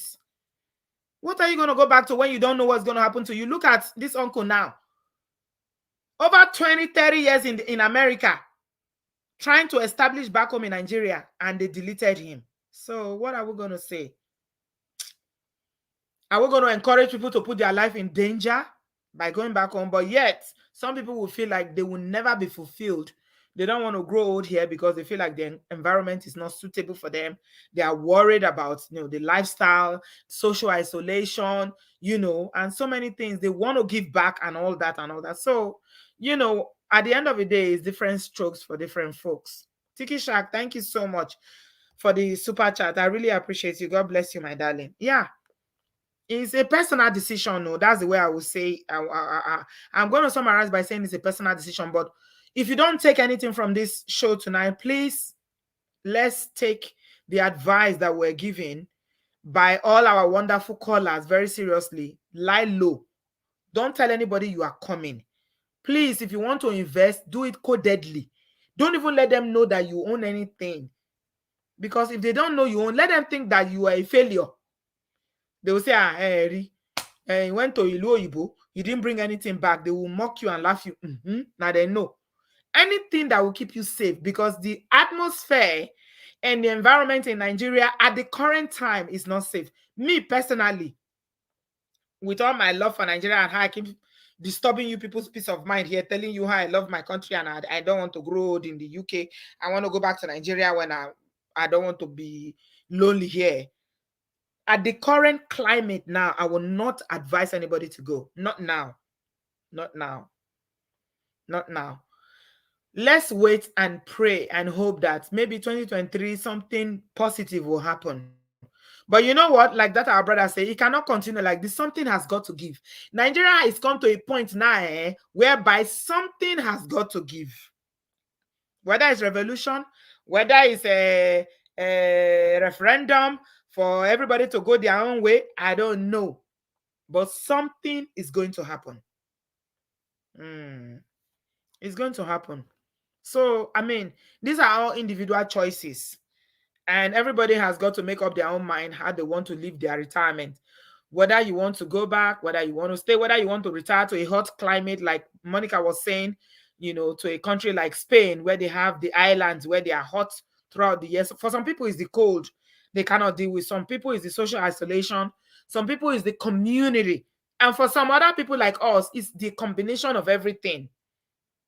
It's the community, it's the cold, it's the social isolation, all of them put together. And also it's about giving back, being amongst your people. Even in the Bible, it's there. It's there. In the Bible, where you want to be among your people. You want to be, it's natural. It's the way God has made us that way, that you always want to be. And that's why you see people, they make money in the city in Nigeria. They go back to the East. They build massive houses. You go to the eastern part of Nigeria, the kind of houses that you see there, you'll be, fear go catch you. There's no road, though. There's no water, but it's all about, you know, what's the point of having all this money if you cannot do something in your place? You cannot engage. And that's why December is coming now. The average Igbo man that we know, our Igbo sisters now, they're all planning to go back home. You think it's just, okay, for some people it's about showing off and going to show them, okay, this is what I've achieved. Some people it's about giving up. So they have this fundraising, they raise money for community development, this and that. So their gratification comes from being able to give back from the abundance that God has blessed them with. And they don't want to do it from a distance. They want to do it while they are there, surrounded by people you love. But I'm not ignorant of what is happening. So I always say this, I love Nigeria, but does Nigeria love me? Does Nigeria love me back the way I love Nigeria? That's what we need to contemplate on. It's a very, very deep question, whatever decision you are making. There's loneliness, there's isolation in the diaspora, you know, there's no healthcare in Nigeria, electricity is not stable, security is the worst that it has ever been. So these are individual choices that people need to make. Whatever decision we're making, whatever conclusion we're coming to, I pray that God will help us. Me, I always say it. Whatever you decide to do, allow the Spirit of God to guide you. Please pray. Commit it to God's hand. Ask God. Moses said, if your spirit does not go with us, if your presence doesn't go with me, Lord, I don't want to leave this place. So if you are a Christian, please, even if you are contemplating relocating, pray. Ask God, should I go? If you don't have peace in your heart, don't just make a decision that, okay, I've lived in diaspora 25 years, 30 years, it's time to go now. I need to go back now. Please pray, seek the face of God. If the presence of God doesn't go with you, if you don't have peace, don't go. Don't go. And, you know, even if you go temporarily, you are going and you are shuttling, you know, like someone like me, I'm thinking that, okay, maybe it's 50-50, go, come. Still, you really trust God. Safety is everything. There's no point going to a place where you're not sure that you're going to come back. What's the point? All the work, all the investment, all the money, all the sleepless nights, all the hours that you worked in the diaspora, it would have amounted to nothing. Somebody else is going to enjoy it. Nishe Lason. We're not going to work in vain. We will not labor for others to reap in the name of Jesus. And, you know, we're just sending love and light to the family of this, our uncle, Owolabi. I pray that God will rest his soul. and that God will console his family. And if you remain for a while, it's not going to be our portion. As many of us that live in diaspora, whatever decision we are making, I pray that the Holy Spirit will help us. God will help us to make the right decision. Our lives will not be cut short by wicked and evil people. May God help us. Whether you are staying here in the diaspora, you are going back home at retirement, whatever that you decide to do, I pray that the Spirit of God will lead us to make the right decision. Thank you so much. Thanks everyone for being here tonight. I am back on Sunday night. Thank you. Give this video a thumbs up and please share it. And I have a story on Sunday night that I want to share with you, and it's about relationship marriage. We heard the story in Suleja of this man that was accusing the wife of cheating. Yoruba man that married Igbo woman. Beautiful Igbo woman. He was accusing her of cheating. Her name is Chidinma. I don't know how many of you saw it on social media. He eventually deleted her. And then he drank something to delete himself. That's the story I'm going to be looking at. And another one that happened in Cameroon. All my Cameroonian fans, be here on Sunday. Yeah, we're looking at the one. That one is about the Cameroonian woman who was tired of her husband cheating. She said her husband is always cheating. You know what she did? She decided that she's going to give her husband something to drink so that the husband would delete. My people, she put food down and put the thing inside. 3 of her children ate the food when she was not at home. And they got deleted. She came back and saw that the husband didn't eat the food. The so-called husband she wants to delete did not delete. Oh, her children deleted. What did she decide to do? She decided to delete herself too. We are going to look into jealousy here. Jealousy is a very, very dangerous emotion. That's what we are going to look at on Sunday. Yeah. Jealousy, insecurity, and jealousy. Along. Very, very dangerous. We'll look at it. And you know the thing that pained me more about the issue of that Chidinma, the Igbo woman that was deleted, Gloria Chidinma. Yeah, some of you have seen the story. The husband already did something very similar. He told her he was going to delete her. But you see, women will stay. When somebody has already told you what they are going to do, you still stay.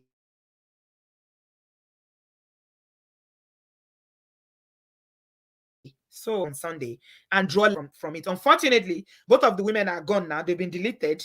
And I hear that the man too, the Yoruba man too, now, hey, Nigeria hospital, we are talking about healthcare. You know somebody that they say they drank something that would delete him, eh? They took him to hospital. My people, when I saw the video, he was lying on the bed. No drip, no, nothing. He just lie on bed like this. I say, this one, you have few hours to live. Say your last prayer. True. By the next day I checked, the man was gone. Jealousy, insecurity is a very, very dangerous thing to deal with.